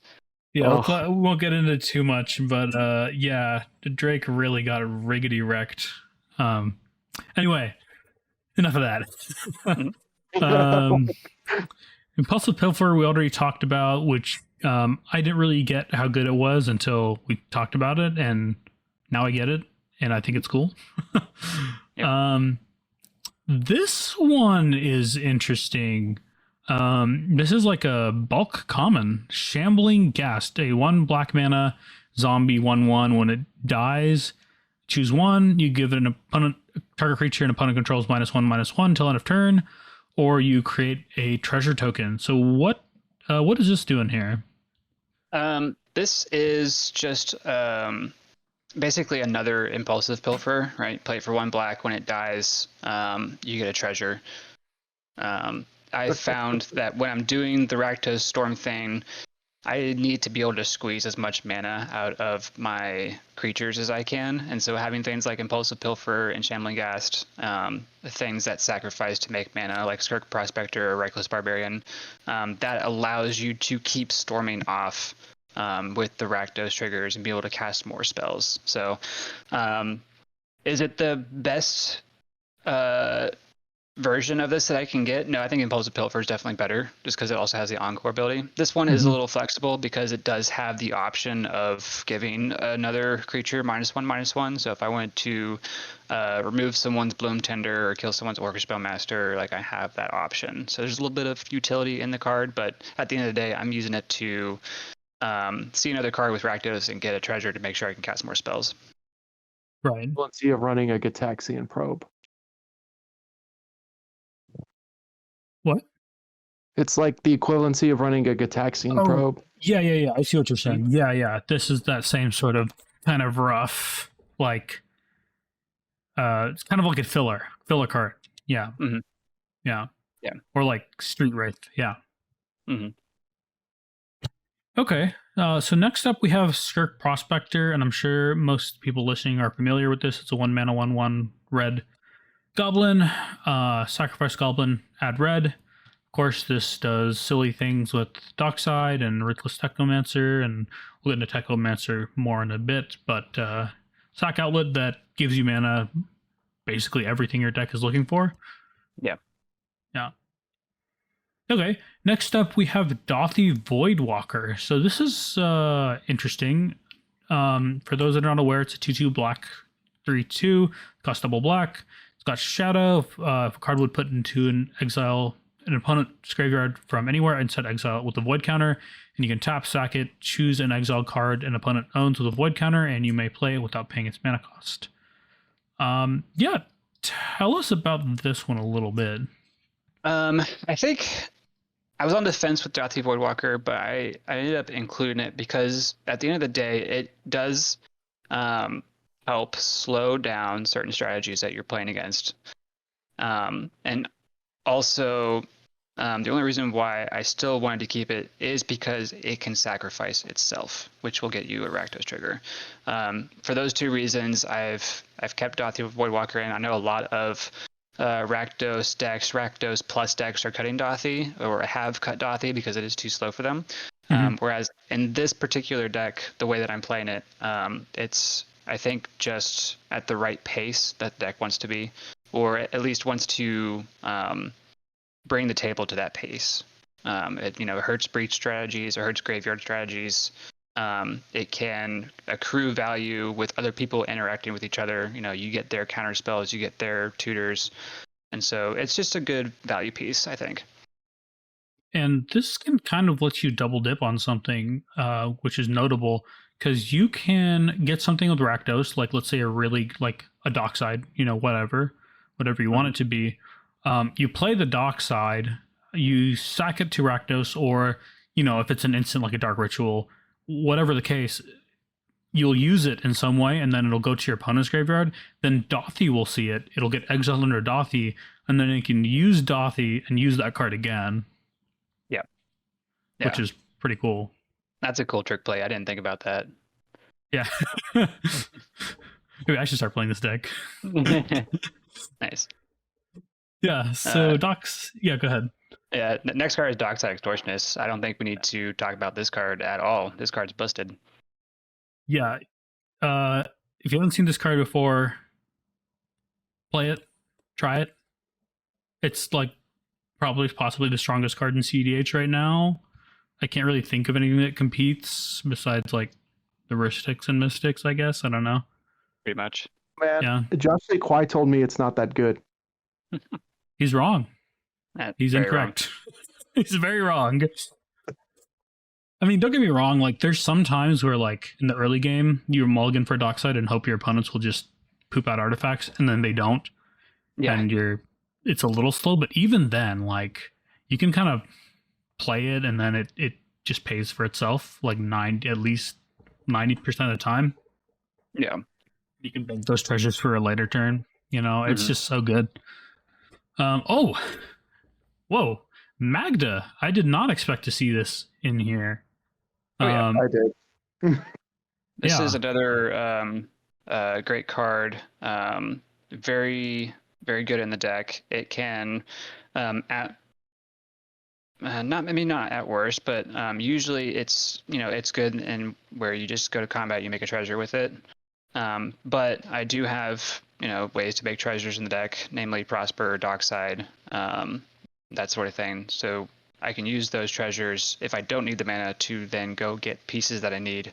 Things like Phyrexian Altar, Ashnod's Altar, Nim, Death Mantle, or if I have those pieces in place, I can go get Defense Grid to protect my win line. I can also hit dragons, and I do play Hoarding Broodlord in the deck, so I can go get me a Hoarding Broodlord. Yeah, that's pretty nifty. Yeah, an uncounterable way to get Defense Grid out is pretty nice. It's really nice. Yeah. Yeah, so I guess we should say for those listening what Magda does. It's a 2-mana, 2/1 dwarf in red. Other dwarves you get +1/+0. We don't really care about that part. Whenever a dwarf you control becomes tapped, create a treasure token. So if she attacks or another dwarf gets tapped somehow. And then her last ability is what we really care about. You can sacrifice 5 treasures. Doesn't matter if they're tapped or untapped. Then you search your library for an artifact or dragon card, put that card on the battlefield, and then shuffle your library. So a little bit of mana cheating going on there and getting around the stack a little bit. Yeah, putting permanents directly into play without the ability of your opponents to counter them is really nice. Yeah. Oh, I love you, Magda. So many wins. She's certainly good. So for those that don't know, Magda's also an actual like cEDH deck herself. We might get someone on. I don't know if it's super off meta, but like it's like a combo stack deck. Yeah, I wouldn't say. I don't know. We'll see. Maybe She is the best mono red deck. That's very fair. Yeah, I would agree. I mean, there's also what's the one that cares about instant and sorceries? The 5-drop. Rionia. That one's pretty okay too. Godot's dying, but It's still exists. there. Yeah, it's bottom. still there. I saw him win with it. Big thing about Magda is the dockside loops that exist with her. Most notably, if you have a Dox out, which is probably how you're going to get a Magda activation anyways, you can get Cursed Mirror and get another activation or more Mhm. treasures. Yeah. It's super fun to have Magda, because then if your Magda count gets, like, if your Dockside count is like 8, which it happens a lot, that lets you get 2 tutors if you get out the Cursed Mirror, which can get you Nim Death Mantle, and of course Nashnod's Altar. Yep. Yeah. I Super love fun. Magda loops with Dockside. It's great. Yeah. Next Oh. up, we got Orcish Bowmasters, another cEDH staple. This is a flash creature that deals damage, 1 damage whenever someone draws a card other than their the first one in their draw steps. And it also creates a token, and like we said earlier, that goes great with Ashnod's Altar and your other sacrifice stuff, because you're going to put 2 mana into it, and you're going to get 2 bodies out of the 1 cast. Yep. And it does have that combo with Ashnod's and Nim Death Mantle just on itself. Right. That doesn't rely on Rakdos, which is really nice. Yeah, once this goes off, it's just activated abilities, right? Well, the Mhm. one vulnerable piece would really be the sack outlet itself. Yeah. Oh, Yeah. Either and- the Nim or the sack outlet, which they would need to have a way to remove an artifact from the field. Right. They'd have to bounce it or something, right? Okay. So next up, we have Reckless Barbarian, a 1 and a red 2/2 dragon barbarian. Didn't know this card was around. That's actually pretty cool. Sacrifice Reckless Barbarian, add red. Yep.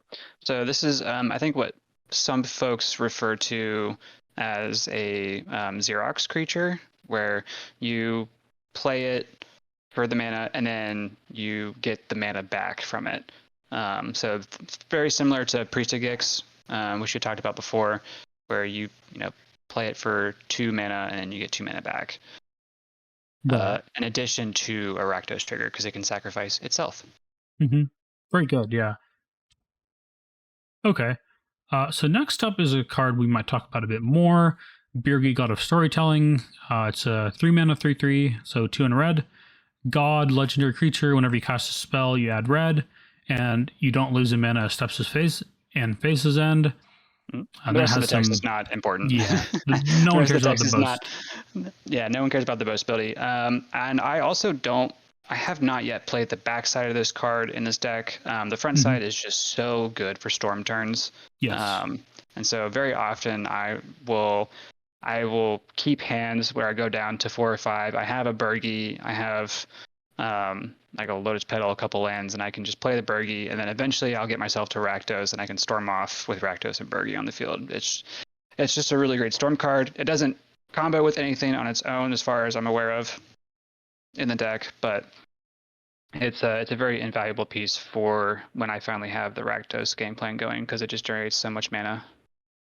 Yeah, and it really doesn't matter that this is specifically red mana in your deck, because Rakdos lets you spend any mana to cast the stuff you're getting off of him. Yep. So Exactly. Yeah, it's good to include. The backside, for those who aren't aware, it's a 5 mana, so 4 in a red, legendary artifact. Discard a card, exile the top 2 cards of your library. You may play those cards this turn. Yeah, I imagine in this deck, this isn't super... You don't really do this a lot, because Rakdos just does this anyway. And you don't have to discard cards to get his effect off, so... Yeah. Okay, next up we have, Braids, Arisen Nightmare. 1 black, legendary Nightmare, which I didn't know was a creature type, but cool. It's a 3/3. At the beginning of your end step, you may sacrifice artifact, creature, enchantment, land, or planeswalker. If you do, each opponent may sacrifice a permanent that shares a card type with it. For each opponent who doesn't, that player loses 2 life, and you draw a card. Yeah, this is a great early card advantage engine for just, keeping your hand full if you don't have Rakdos out. And when you finally get Rakdos out and you don't have any other creatures, at the end step, you can sacrifice Braids to itself. You might draw 3 cards, but you'll exile 3 cards with Rakdos that you can play until your next end step, which is really nice. Right. So that's kind of generally how I use braids. This is a way to keep myself in the game early with lots of cards and being able to get out the Rakdos plan quickly. Yeah, and sacrificing creatures doesn't really hurt you at all like it does other decks usually. Yeah. Because your creatures themselves are a bit lower in quality. Like, I mean, no offense, but like No, yeah. something like a Reckless Barbarian, you're not as sad to see go. Whereas someone's, I don't know, like someone's Draenith or Fairy Mastermind, they might be a bit sadder to see leave the board. Exactly. Yeah, for the purposes of this deck, I have things that I'm not super sad to see, as you say, and a lot of folks are playing more high value creatures that they don't want to see leave their field, that they put the mana into. Mm-hmm. Okay. Imagine that. What'd you say? Sorry. I said, imagine that people don't want their commanders to die to deny you a draw.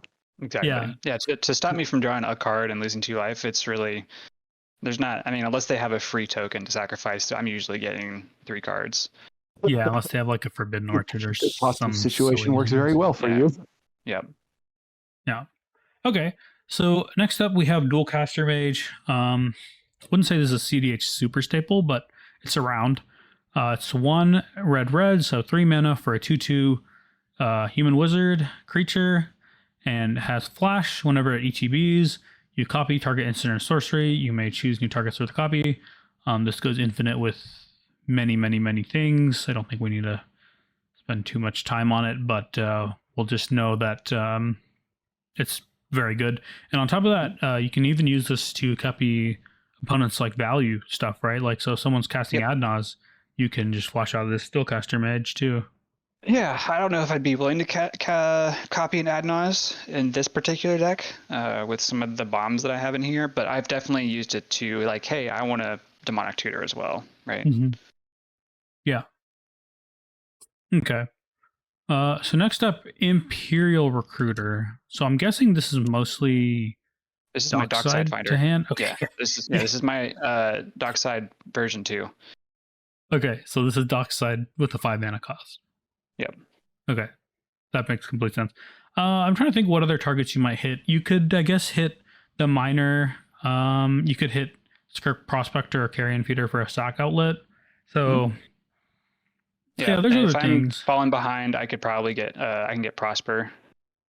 Oh, interesting. That's right. Prosper is a 1/4.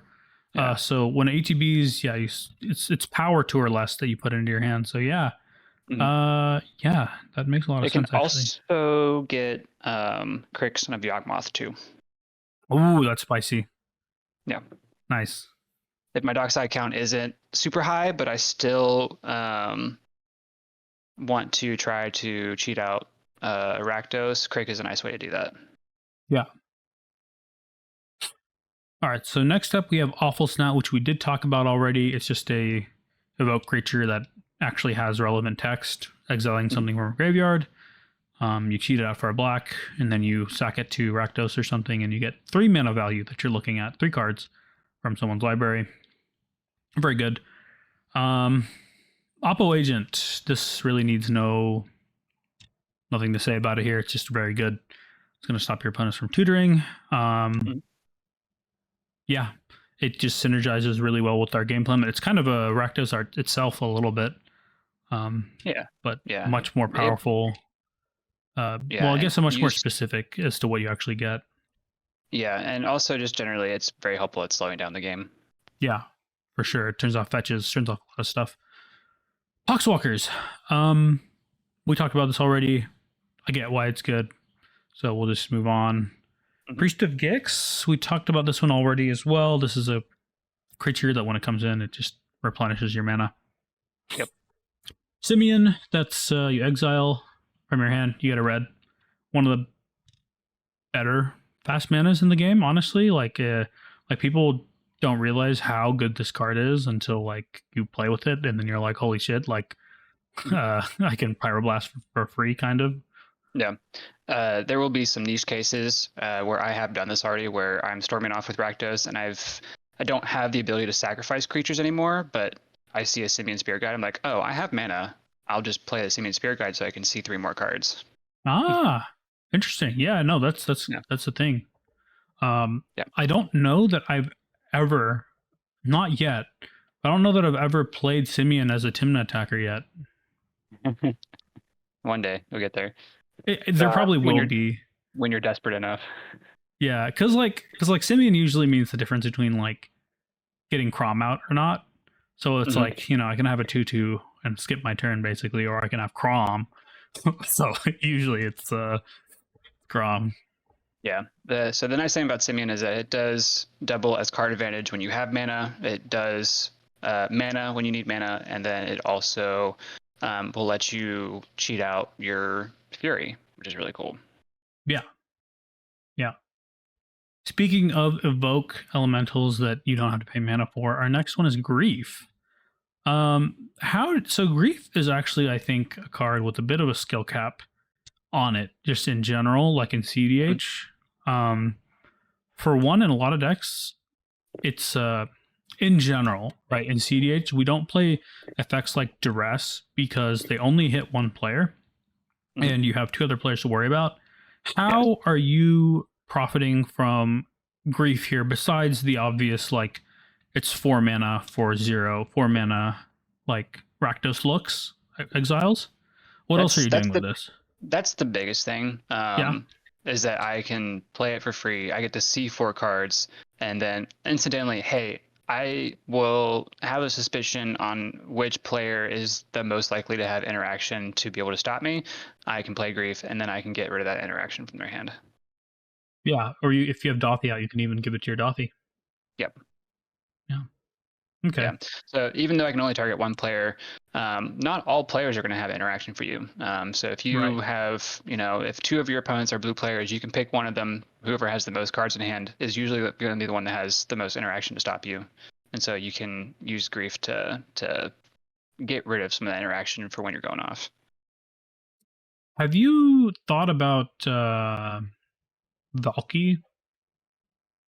I have not. I don't have a copy of it, but I will say that the Rakdos server that I'm in, there is some rumblings of Valky going around right now. I think some people are including it in their lists. I'm not so certain about the card myself, mostly because it does tell you to reveal each opponent's hands. So that knowledge is now known to everyone, and you're the only one who is keeping your hand a secret. You're not playing a lot of interaction in Rakdos, but now the turbo player knows whether they can go for the win or not because they've seen everyone's hand, right? So that's the double-edged sword with something like Valky, where you're revealing everyone's hand. Whereas with Grief, I can choose. I can be a bit more selective with it. I can be a bit more opportunistic with it, and I'm not totally revealing like the whole game state to a certain player that might want to go off at that point. Right. Okay. But Valky's definitely an interesting include for sure. Yeah. This next one is pretty interesting. So, Mind Slicer. It's a 2 black 4/3 horror, and when it dies, each player discards their hand. This is pretty crazy. Like, what's going on here? This is our version of Silence. I mean, people need cards in their hand in order to be able to interact with you for the most part. There are some decks that can do it without cards in hand, namely like Tyam or something like that, right, where they rely on activated abilities to stop people. But for the most part, like if anyone's going to stop you with counter spells, but they don't have a creature counter spell, you play Mind Slicer, and you're like, okay, now I sack Mind Slicer. You have to get rid of all your counter spells, and then I get to keep storming off. I get to see another 4 cards. Yeah, because you don't care about your hand. Like, your hand is Rakdos' ability in exile. I mean, so. Yeah, by this point, my hand is I probably have 1 or 2 cards in my hand, or 0 at this point, and I don't care about my hand anymore. Right. This guy playing that Nath tech. Yeah, the Nath. But we're in red. We're in red, black, the better colors. Yeah, much better colors. I hadn't seen that card in a while since I first took up Yawgmoth. Yeah. Oh man, Mind Slicer. I caught I think it was Play to Win's video where Dylan was playing Outlaws of Thunder Junction Commander cEDH game, and Dylan was on Rakdos, and I think he had played a Mind Slicer, not defensively, but more proactively. So he ended up playing the Mind Slicer and then passing turn, and then on the next player's draw step, or before the draw step ended, sacked the Mind Slicer, and so the turn cycle went basically straight back to him at that point because the other two players top decked one card and were like, okay, cool, I can either play this card or not play this card past turn.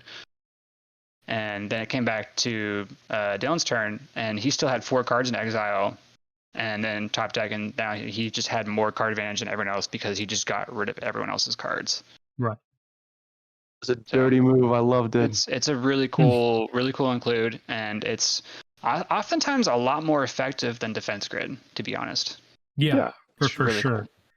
For obvious People reasons. can Auto-Wara or like,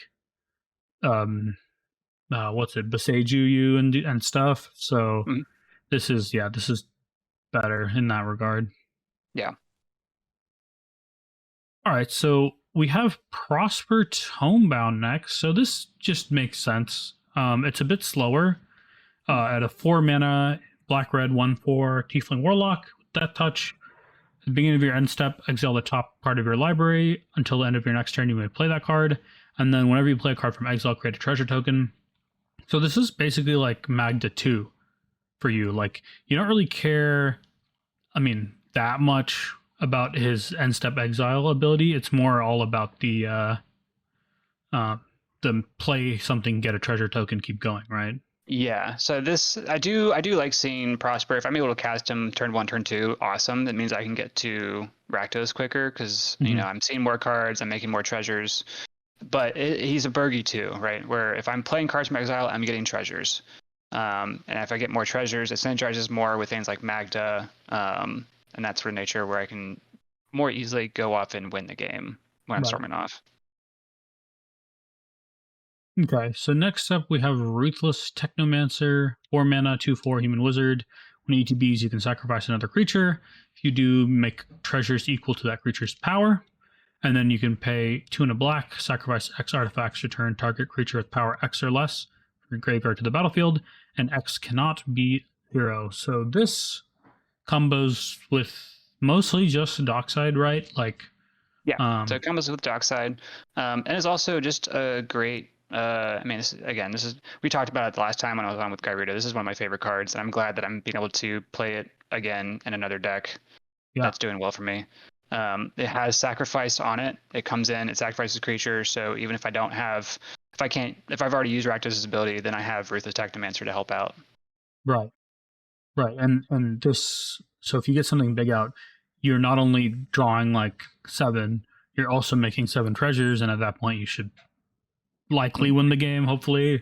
Yeah, exactly. It doesn't. Yeah, so it'll make treasures based on the power, but then Rakdos will see the mana values. So if I'm sacking something like Crick or Sibsig, where it has low power but high mana value, I think that's still fine. Like making 3 or 2 treasures, but seeing like 9 or 7 cards, I think is still really good because usually I can find something cheap.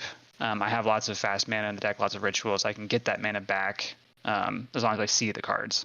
Right. Okay. Next up, we have Curie. Definitely makes sense why this is in the deck. You're going to try to sack it with this Evoke trigger on the stack and then get to see 5 more cards. And then it's going to kill stuff that you don't want on the board. Makes complete sense. It's going to kill those pesky Draeniths. Hard to interact with as a creature. To stop it from killing what you want it to.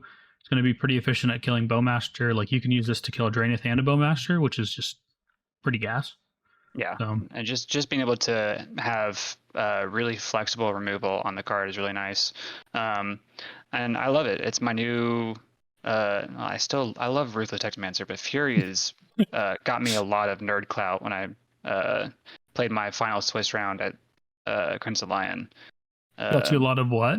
Nerd clout. Oh, yeah.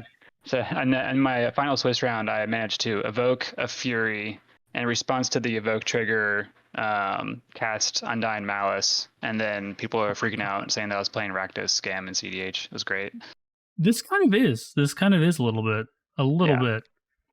Yeah, I'm only playing one of that effect though, so I'm not totally doing it. But this is, if you were to compare it to, I guess compare the modern scam deck to something in cEDH, I guess this is probably the closest that I can think of. Yeah, for sure. Okay, so next up we have Ingot Chewer, which we talked about a bit. It's going to ETB. It's an evoke creature. It's going to kill an artifact. It's going to kill your, like, what was it, Grafdigger's Cage, and then maybe Null Rods if you see some, for some godforsaken reason. There's one of those on the board. Like, pretty much just there to get rid of like the artifact stacks pieces, or anything that's super valuable that you just can't let, like, if there's a Basalt Monolith on the field, get rid of that for sure. Yeah, like a Bolus Citadel that somehow hasn't won the game. Like, yeah. But again, really just there so I can see 5 more cards for 1 mana. Right. Okay. Next up is Shriekmaw, which is kind of a very, very similar situation. It's a 5 mana 3/2. It's got Fear. And basically, when it ETBs, you're going to destroy target non-artifact, non-black creature and evoke for 1 and a black. So again, you are evoking it, you are killing something, you're sacking it, you're getting to look at 5 more cards. Just solid overall. Yeah, it's a great piece. Again, having Fury and Shriekmaw to get rid of like the Kens and Sisseys, great tech. Yeah, for sure. Next up is an interesting one. So this is a cEDH deck in and of itself. Curie, Son of Yawgmoth, which costs 4 colorless, and then 3 Phyrexian black, so you can pay either black mana or 2 life per pip.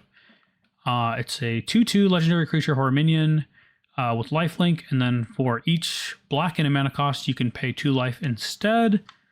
And then whenever you cast a black spell, you put a +1/+1 counter on Curie. So I think I can see what this is doing, but yeah, why don't you tell us a little bit more about this card?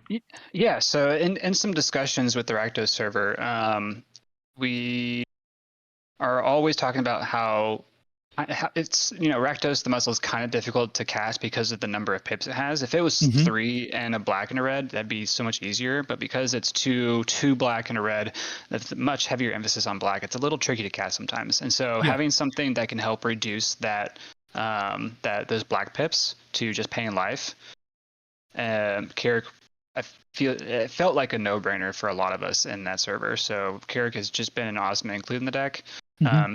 Always excited to play it and see people's shocked expression, like, what is this doing in there? And like, I paid 4 mana, and then I get to play Rakdos, and then I get to see 7 cards. What's up?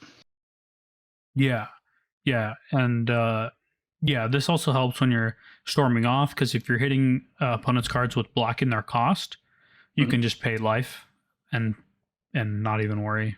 Exactly. Or if we're storming off with our own deck, a lot of the deck is, I think the deck is 60-40 in terms of the ratio of colors, 60% black, 40% red. So very easy to go through the deck with Curie still out on the field if I'm not using it to draw or see 7 cards.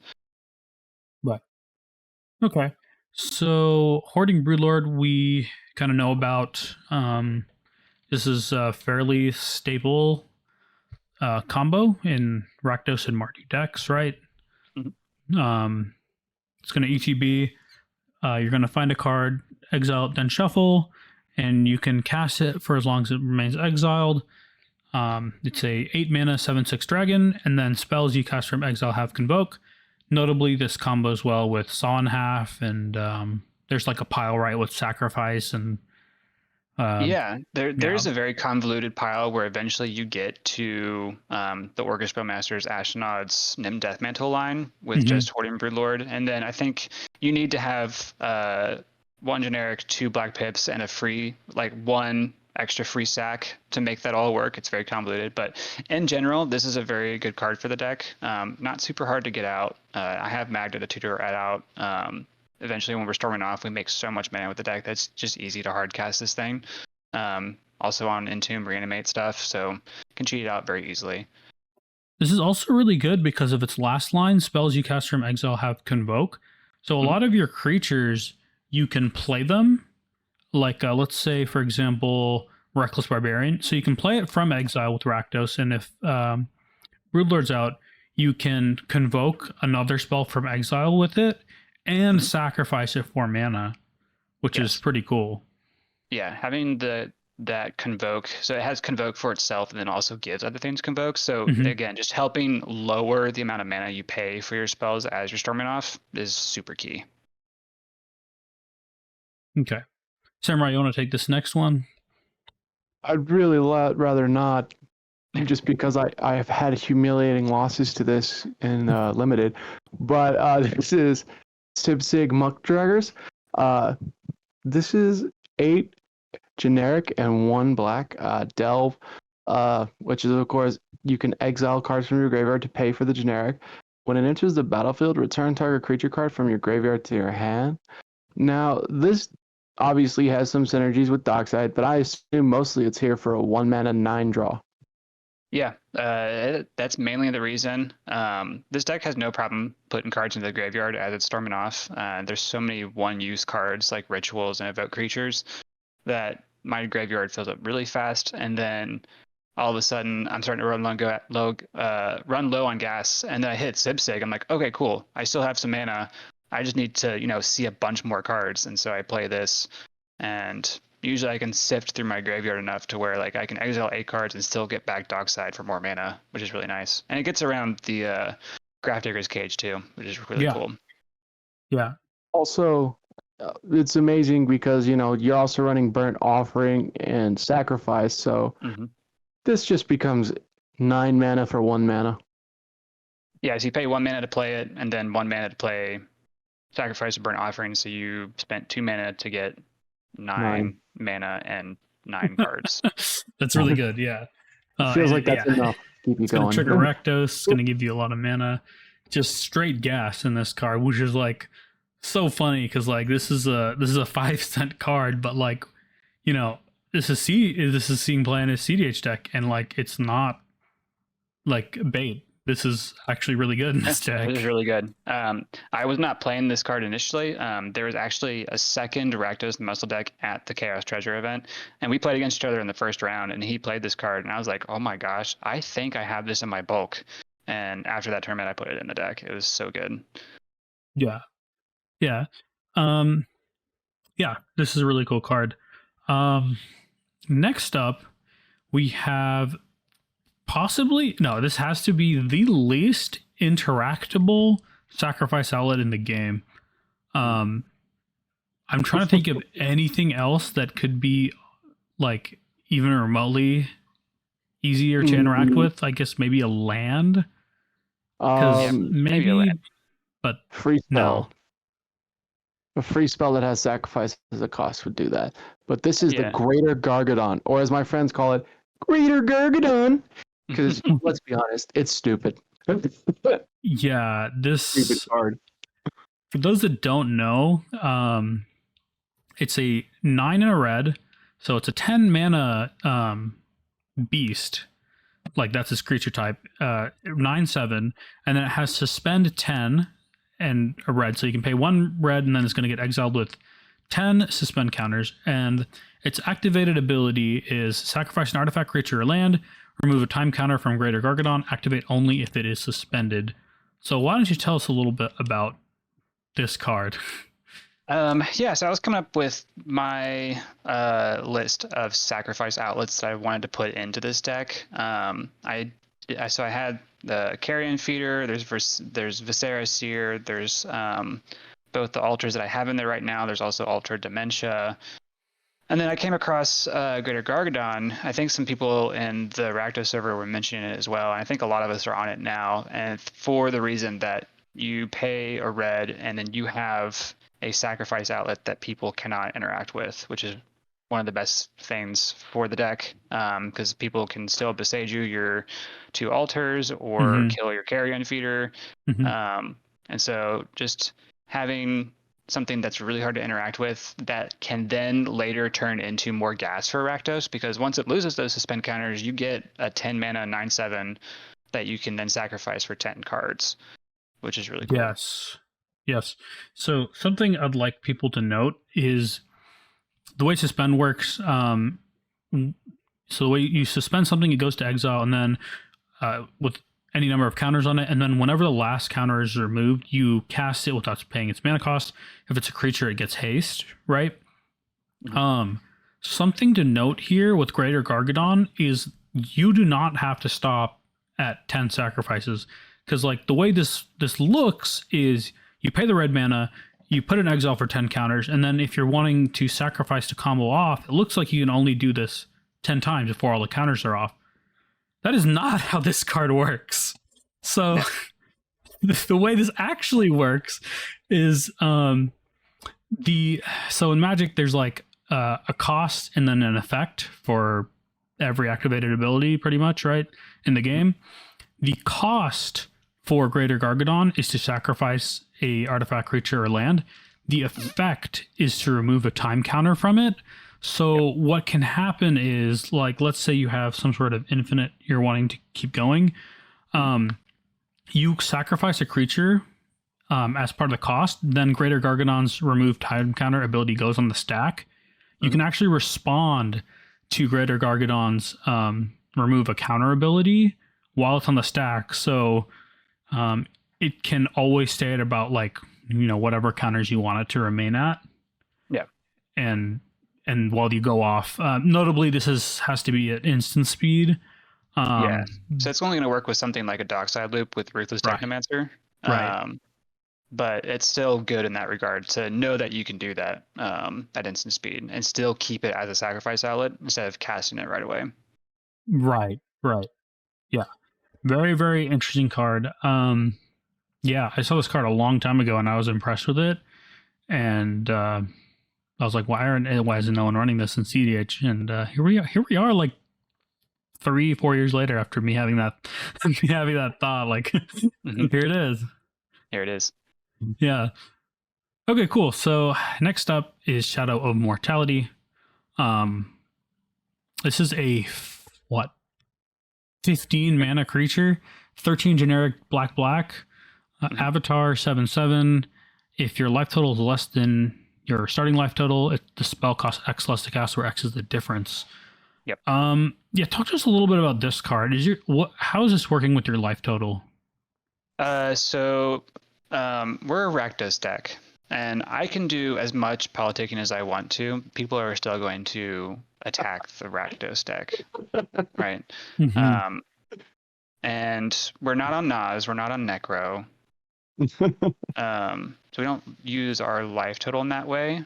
But I don't mind being attacked anymore because I have this card in the deck. So if my life total is 27 or less, then this only costs 2 black mana to play. And if I sacrifice it and I get a Rakdos trigger, I get to see 15 cards.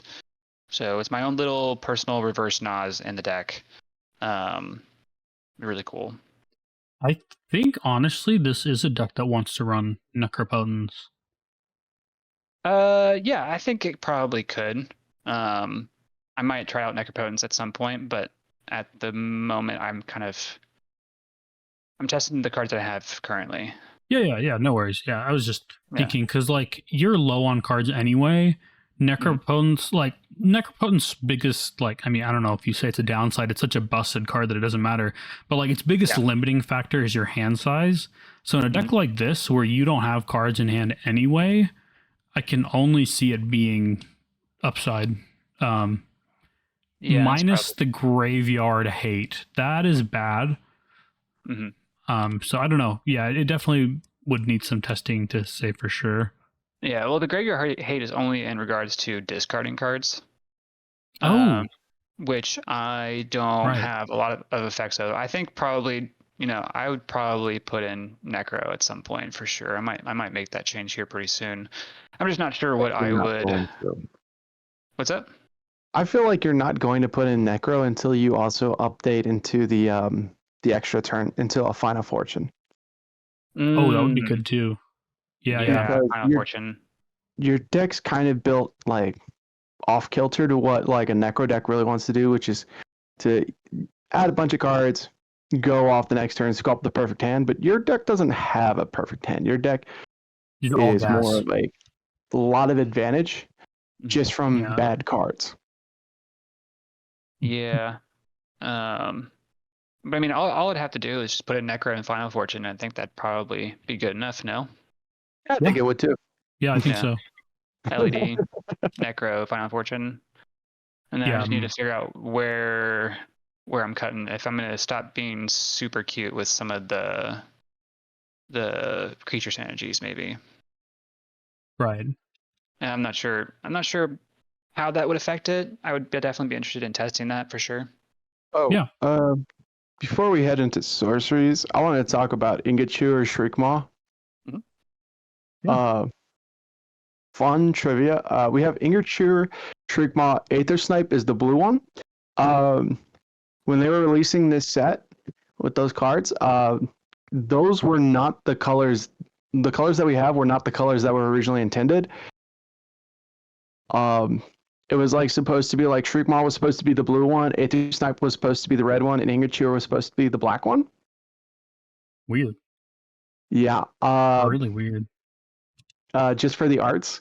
But what happened was they were like, literally, they're like, oh, we kind of sent proof of concept, the proofs to the thing. So what we need to do is just need to change the colors real quick, just real quick. So they went in and digitally edited the colors, if I remember correctly, to make them look like that. Interesting. It's like it's kind of like the old Street Fighter Bison and Vega thing, where like they were like basically rotated through on an accident. And I was like, I guess these are the new names. Okay. So yeah, next up is our sorceries, and our first one is pretty spicy. Dibs. Oh, Dibs. what? Sorry? Dibs on this one. Yeah, you got this one. You got this one. This is Claim the Firstborn. For 1 red, sorcery. Gain control of target creature with mana value 3 or less until end of turn.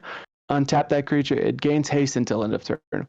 What this really reads is, I'm taking your Dranith Magistrate, and I'm going to go get value from it. I am taking your Opposition Agent, and I'm going to use it my turn. I'm going to take your Dothy Voidwalker. I'm going to take your Timna this turn, and I'm going to sack it. And I'm going to get all the value, and I'm going to draw cards off this stuff. Mhm. I love Claim the Firstborn. Yeah. In this deck in particular, with the amount of sacrifice outlets we have, we can very easily remove any creature stacks piece that is 3 mana or less, or just use it as removal for something like Sisay, Kinnan, Timna, Najeela, anything that seems problematic on the board. Take it, use it for yourselves for a turn, sack it, get value. And yeah, don't forget, if you are running this card, don't forget to attack with the creature. Yeah. So free. I love this card. I run it in Tavish Rog. It is so good at clearing those nasty little stacks pieces or getting value off like a Temna. Man, just turning your opponent's commander into a value engine for you. It's the dream. Next, we're on Imperial Seal, a classic in the Rakdos genre. For 1 black, search your library for a card, then shuffle and put that card on top of your library. You lose 2 life. I don't think we need more explanation on what it does. It's one of the best tutors in the game. Yeah, I agree. Then we're on Infernal Plunge. This one's a bit different. I guess because you're on Dualcaster, it makes a little bit more sense. I know some people don't like Infernal Plunge sometimes if they're not like on a red win con. It's a red sorcery as an additional cost, sacrifice a creature, and you add 3 red to your mana pool. I love the card. I especially love that that's what is it? There's actually there's someone just jumping off a cliff. That's exactly what it does. Yeah. That's great. Reanimate Rakdos Classic. For 1 black, put target creature card from a graveyard into the battlefield under your control. You lose life equal to its converted mana cost. So notably, it says from a graveyard, so it's great at stealing. It's also a good combo with Hoarding Broodlord. What's your favorite thing that you've stolen from someone else's grave? With the reanimate, I don't know if I've used it that way. yet. If I have, it's because of a dockside, to be honest. But I usually use it on my own dockside. Yeah. Ooh. One of the best cards you can get from a graveyard. Oh man, dreaming for the day you hit a Protean Hulk. Yeah. I gotta play more games. I gotta play more against Protean Hulk decks for that to work out. It's coming back, man. Rite of Flame. Basic ritual adds 2 mana for 1 mana. It's a sorcery. Also adds 1 mana for each other Rite of Flame. So if you're playing against a red deck, and just always check their grave, especially if they've been milling. Yeah. Demonic Tutor and Diabolic Intent, same diff, except we've got the added sacrifice point. But we're on to Molten Duplication. Did we cover what this exact effect was? Not yet. Not word for word, but it is a combo piece with Dualcaster Mage, but it reads for 1 in a red. Create a token that's a copy of target artifact or creature you control, except it's an artifact in addition to its other types. It gains haste until the end of the turn and sacrifice it at the beginning of the next end step. I think I did hint before at that sacrifice text at the end, whereas the difference with Twin Flame is that the Twin Flame exiles the tokens at the end step.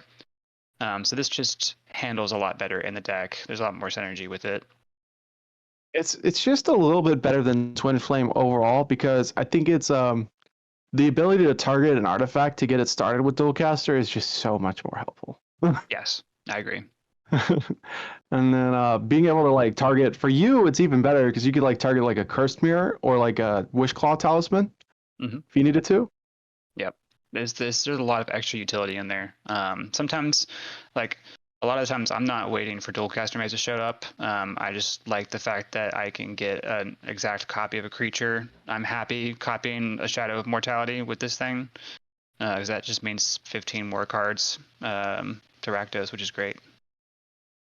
Yeah, it'll especially be great when you have a Final Fortune to go with that. Yes. Ooh. You're selling me on the Final Fortune. I didn't think I would have to, but yes. Another card I think this deck could really benefit from is Mayhem Devil. It isn't like a hard combo, but it's just really good. Yeah, it does combo with other pieces. I will say that this Mayhem Devil was in the early iterations of a lot of Rakdos decks, and it's probably still in some Rakdos decks, but the main guy that I talked to on the Rakdos server, his name is Joe Bass. He and I have mainly agreed that whenever Mayhem Devil shows up in our hands or in piles, like we don't really ever want to see it. We're not trying to ping down the table with Mayhem Devil triggers. We're just trying to storm off and get to our exact combos to win the game. And so it's the Mayhem Devil doesn't have the type of flexibility that we're looking for. That makes sense. Yeah, but Mayhem it Devil, made sense at first. If your commander wasn't a win con because he could hit other people's decks, maybe Mayhem Devil would be an option. Yeah, exactly. If it couldn't hit my opponent's decks, then Mayhem Devil would definitely see a lot more play. But because we have the ability to first choose ourselves as card advantage first, and then we get our combos, we can then choose our opponent's libraries to win the game. I don't think Mayhem Devil finds a good spot in the deck. Right. Notably, Okay. that Molten Duplication, if you can't kill someone with damage for some odd reason, being able to just have that end of turn exile everybody's library is pretty nice. It is really nice. All right, on to the incense then. Yes. Always. So I'm gonna I love Burnt Offering. You'll find that a lot of these just make mana. Starting off with Burnt Offering and Calling the Weak. Burnt Offering, you just make mana equal to the creature's mana value for a single black, but you can make it either red or black mana. Really powerful when you're playing something like Hoarding Broodlord. Even if you don't have the mana to Sawn Half it, Hoarding Broodlord can always convoke itself to play one of these types of effects, and then you get to see 8 cards off the Hoarding Broodlord mana value from the Rakdos trigger, and then get 8 mana, which is usually just gets you there. Right. Calling the Weak makes just 4 black mana. Really good when you're sacrificing the little dudes. You got Dark Ritual. It makes 3 black mana for a single black mana. And then we got Entomb, which I think most people know about already, but for single black, you can find any card in your deck and just put it into your graveyard. I will say that most of the time, this is just going to target Poxwalkers. Yeah. Walkers. Yeah. Yeah. If that card's in the graveyard, and if we're going off with Rakdos, then that just comes into play for free as we're casting spells from exile. Yes, that's just to state again that card is a huge engine in this deck, which is really interesting. Mhm. Next up is Lightning Bolt. Fairly standard, 3 damage to. Usually this is going to be Draenith Magistrate, right? That you're wanting to kill with this. Yeah. Okay. It's just good. A lot of things die to it as well, right? You can kill Tymnas and Nagilas and Cannons. So anything that is troublesome, you can usually remove it with Lightning Bolt, or you can just if someone's casting Ad Naz, you can just hit them in the face for 3, just to make sure they have a worse Naz. Right. Got PB and REB. Pyroblast and Red Elemental Blast. Just your anti-blue counter spell. Red Elemental Blast being seen more play just because you can't deflecting swat it to a random thing. Mm-hmm. Yeah. Obviously you're on Sacrifice, which is just Burnt Offering, but only black. Yep. Songs of the Damned, though, that is spicy. What is your average return on investment with that? I have not seen anything less than 4 mana so far on that. Wow. So it's almost usually better than a Dark Ritual. Pretty. Wow. Undying Mal. Come on, dude. One format where I don't have to see this kind of card. This is an instant for 1 black instant. Until in a turn, target creature gains. When this creature dies, return it to the battlefield tapped under its owner's control with a 1/1 counter on it. This is really good because this doubles up dock size. This doubles up evokes. It's just a really good card in general. In other formats, this is a god tier card. Our format, this is just really good. Yeah. I will say this deck should be playing the one that is from the Throne of Eldraine. Yeah, the roll. Yeah, the one that does the roll. I'm trying to find it right now. I think it's like Not Dead After All is the card. And that will actually without Rakdos on the field, combo with Dualcaster Mage and a sack outlet. The 3 mana one, right? Or no? Still 1 mana. Yeah, still 1 black okay. mana. But yeah, so instead of it coming back with the +1/+1 counter, it comes back with the Wicked roll. And when those go to the graveyard, each of your opponents lose 1 life. How does that combo with? Oh no, never mind. I already know how it combos because it's an instant. Yep. Okay. Then we're on to Vampiric Tutor. No introductions, just a cEDH All-Star staple. A Braid, interesting choice. You're on the red, generic, choose 1. It deals 3 damage to target creature or destroy target artifact. I wonder if there's like a 3 toughness creature that you've just been having a real problem with. Draenith Magistrate. And then maybe like a Graph Digger's Cage, or that Cage Dweller that prevents you from playing from exile. It's almost like your artifacts and 3 toughness creatures are your main weakness. Yeah, it's just good to have redundancy to get rid of those types of pesky things from the board. Mausoleum of Secrets. Haven't seen this one in a hot minute. Generic black. It used to be a Gitrog All-Star. Instant Undergrowth. Search your library for a black card with converted mana cost less than or equal to the number of creature cards in your graveyard. Reveal it and put it into your hand, then shuffle your library. It's an interesting choice. Yeah. This is great. My usual targets for Mausoleum Secrets, even if I just have 1 creature in the graveyard, which I almost always usually do, usually is going to be either for Carrion Feeder or Entomb. And if I have enough, then I can just go and find Poxwalkers. But if I need a sack outlet, it gets me Carrion Feeder, which is really nice. It gets me the gas or it gets me the sack outlet. So I think it's a great utility tutor. They can get me things like Sacrifice if I need a way to make more mana.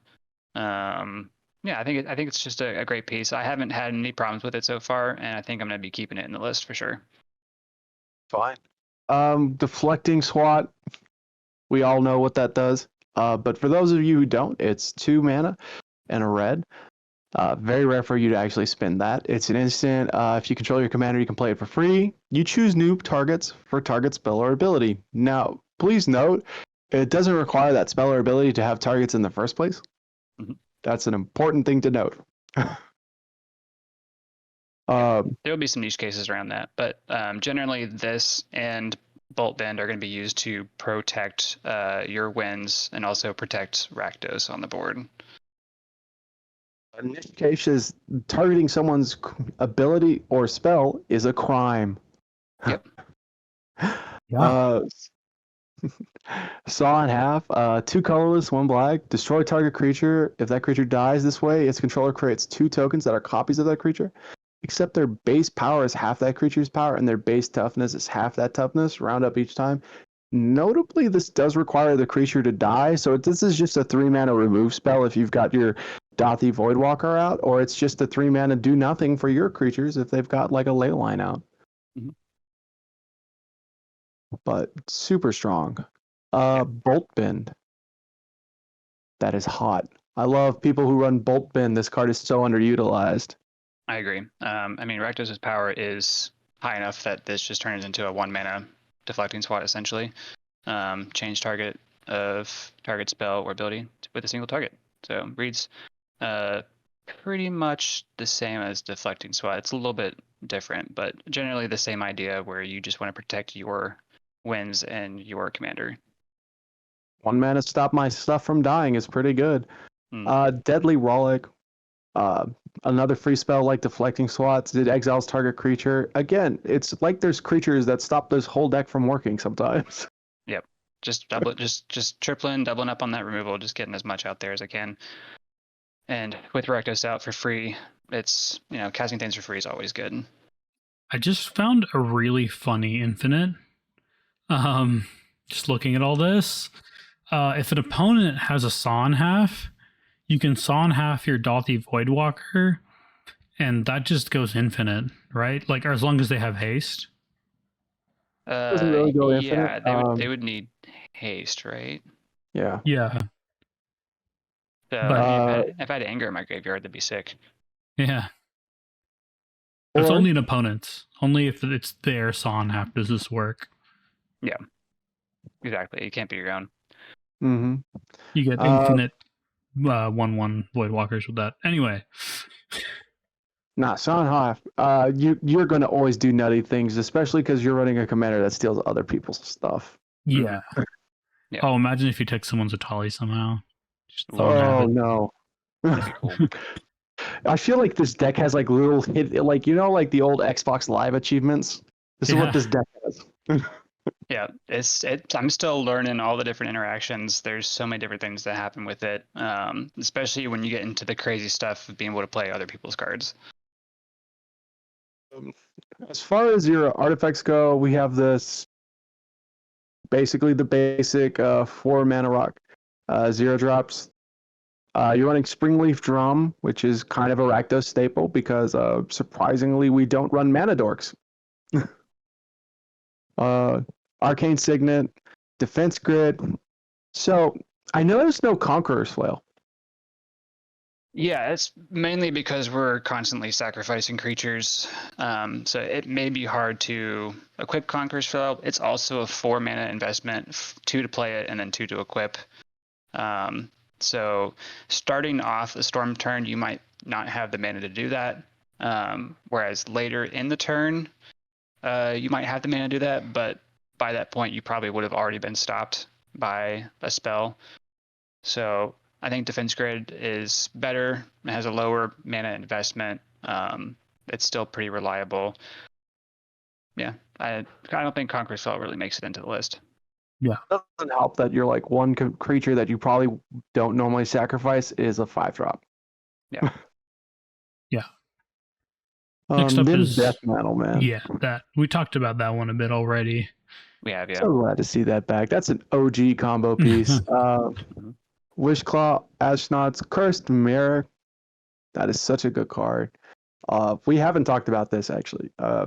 We've mentioned it. It's 2 mana and a red. Artifact, tap, add a red. It enters the battlefield. You may have it become a copy of any creature on the battlefield till end turn, except it has haste. This is basically, if you can't run blue clones, you should definitely be running Cursed Mirror.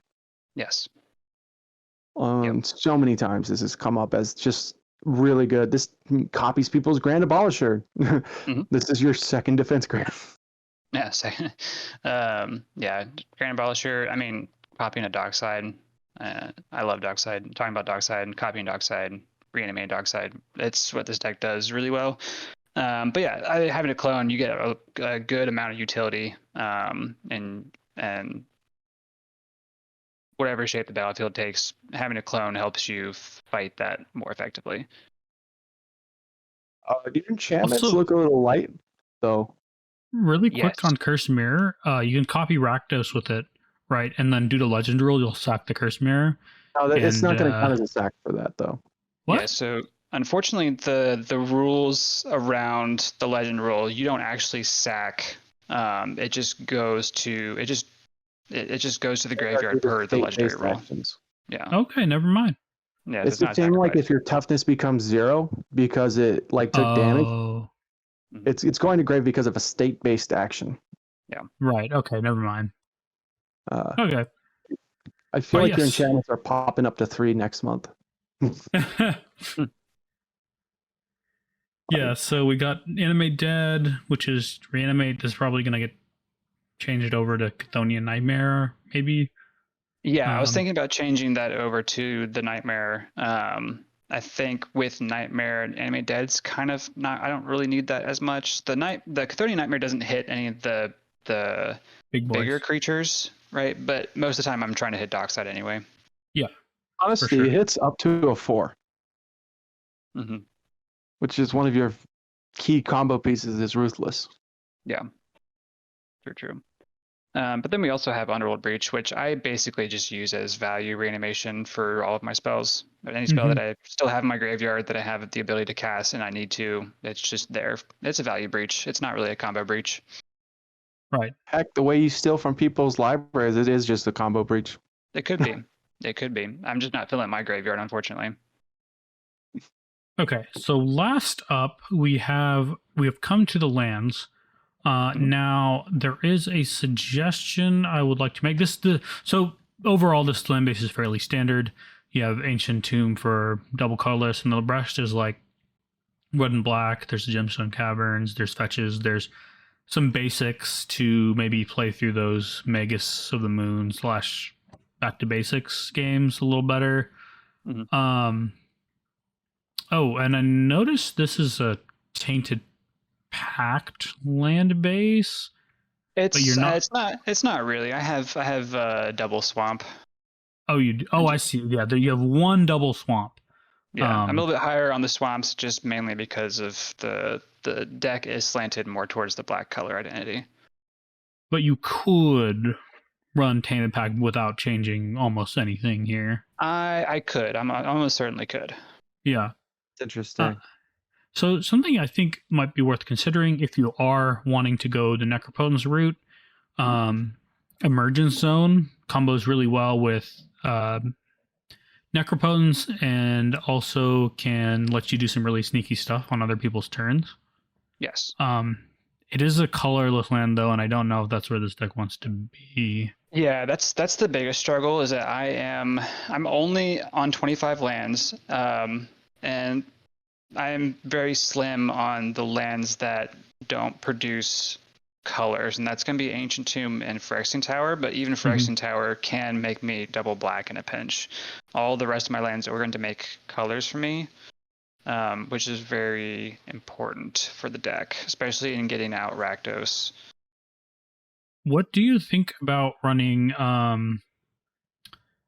not Sekenzan, so the channel lands, the other one. Takenuma. Takenuma. Yeah. What- I would probably run that over a basic swamp. Yeah. Actually, I was wondering, why aren't you running the Cabal land?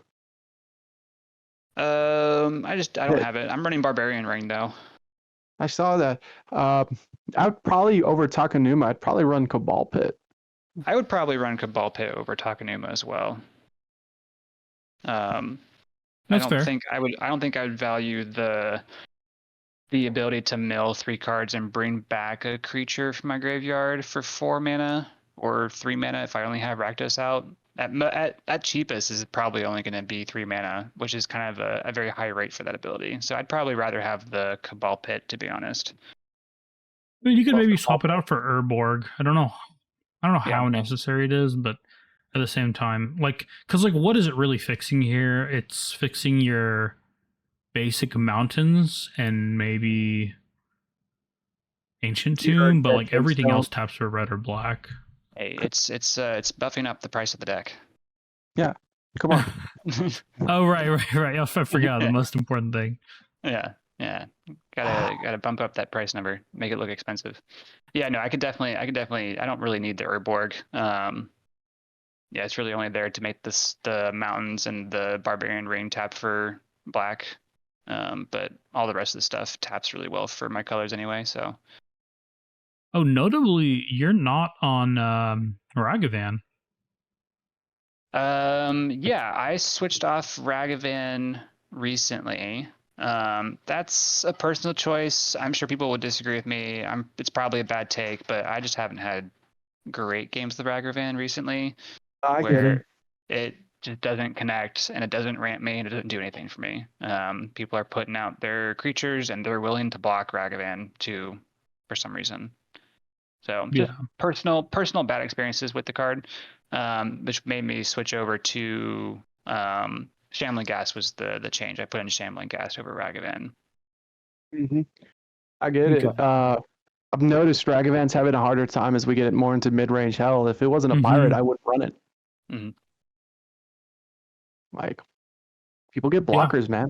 Yeah. People get blockers Getting out. rougher and rougher for rag chads out here, like myself, Exactly. that do actually run the card. Yeah, because he draws you a card. He can draw me a card, and sometimes he can just. I've seen games where he's hit somebody, and actually, I think in one of my top 4 or top 16 games that got me into top 4, he hit somebody and it exiled a defense card, and I had Natural Oracle just in hand, and I was like, okay, I'll cast it. Any response? No, okay. Perfect. Boop. Game's over. Sometimes you get games like that, and then sometimes you get a Ragavan, and you needed that Ragavan to connect, and it doesn't, and then you can't do anything the rest of the game. Yeah.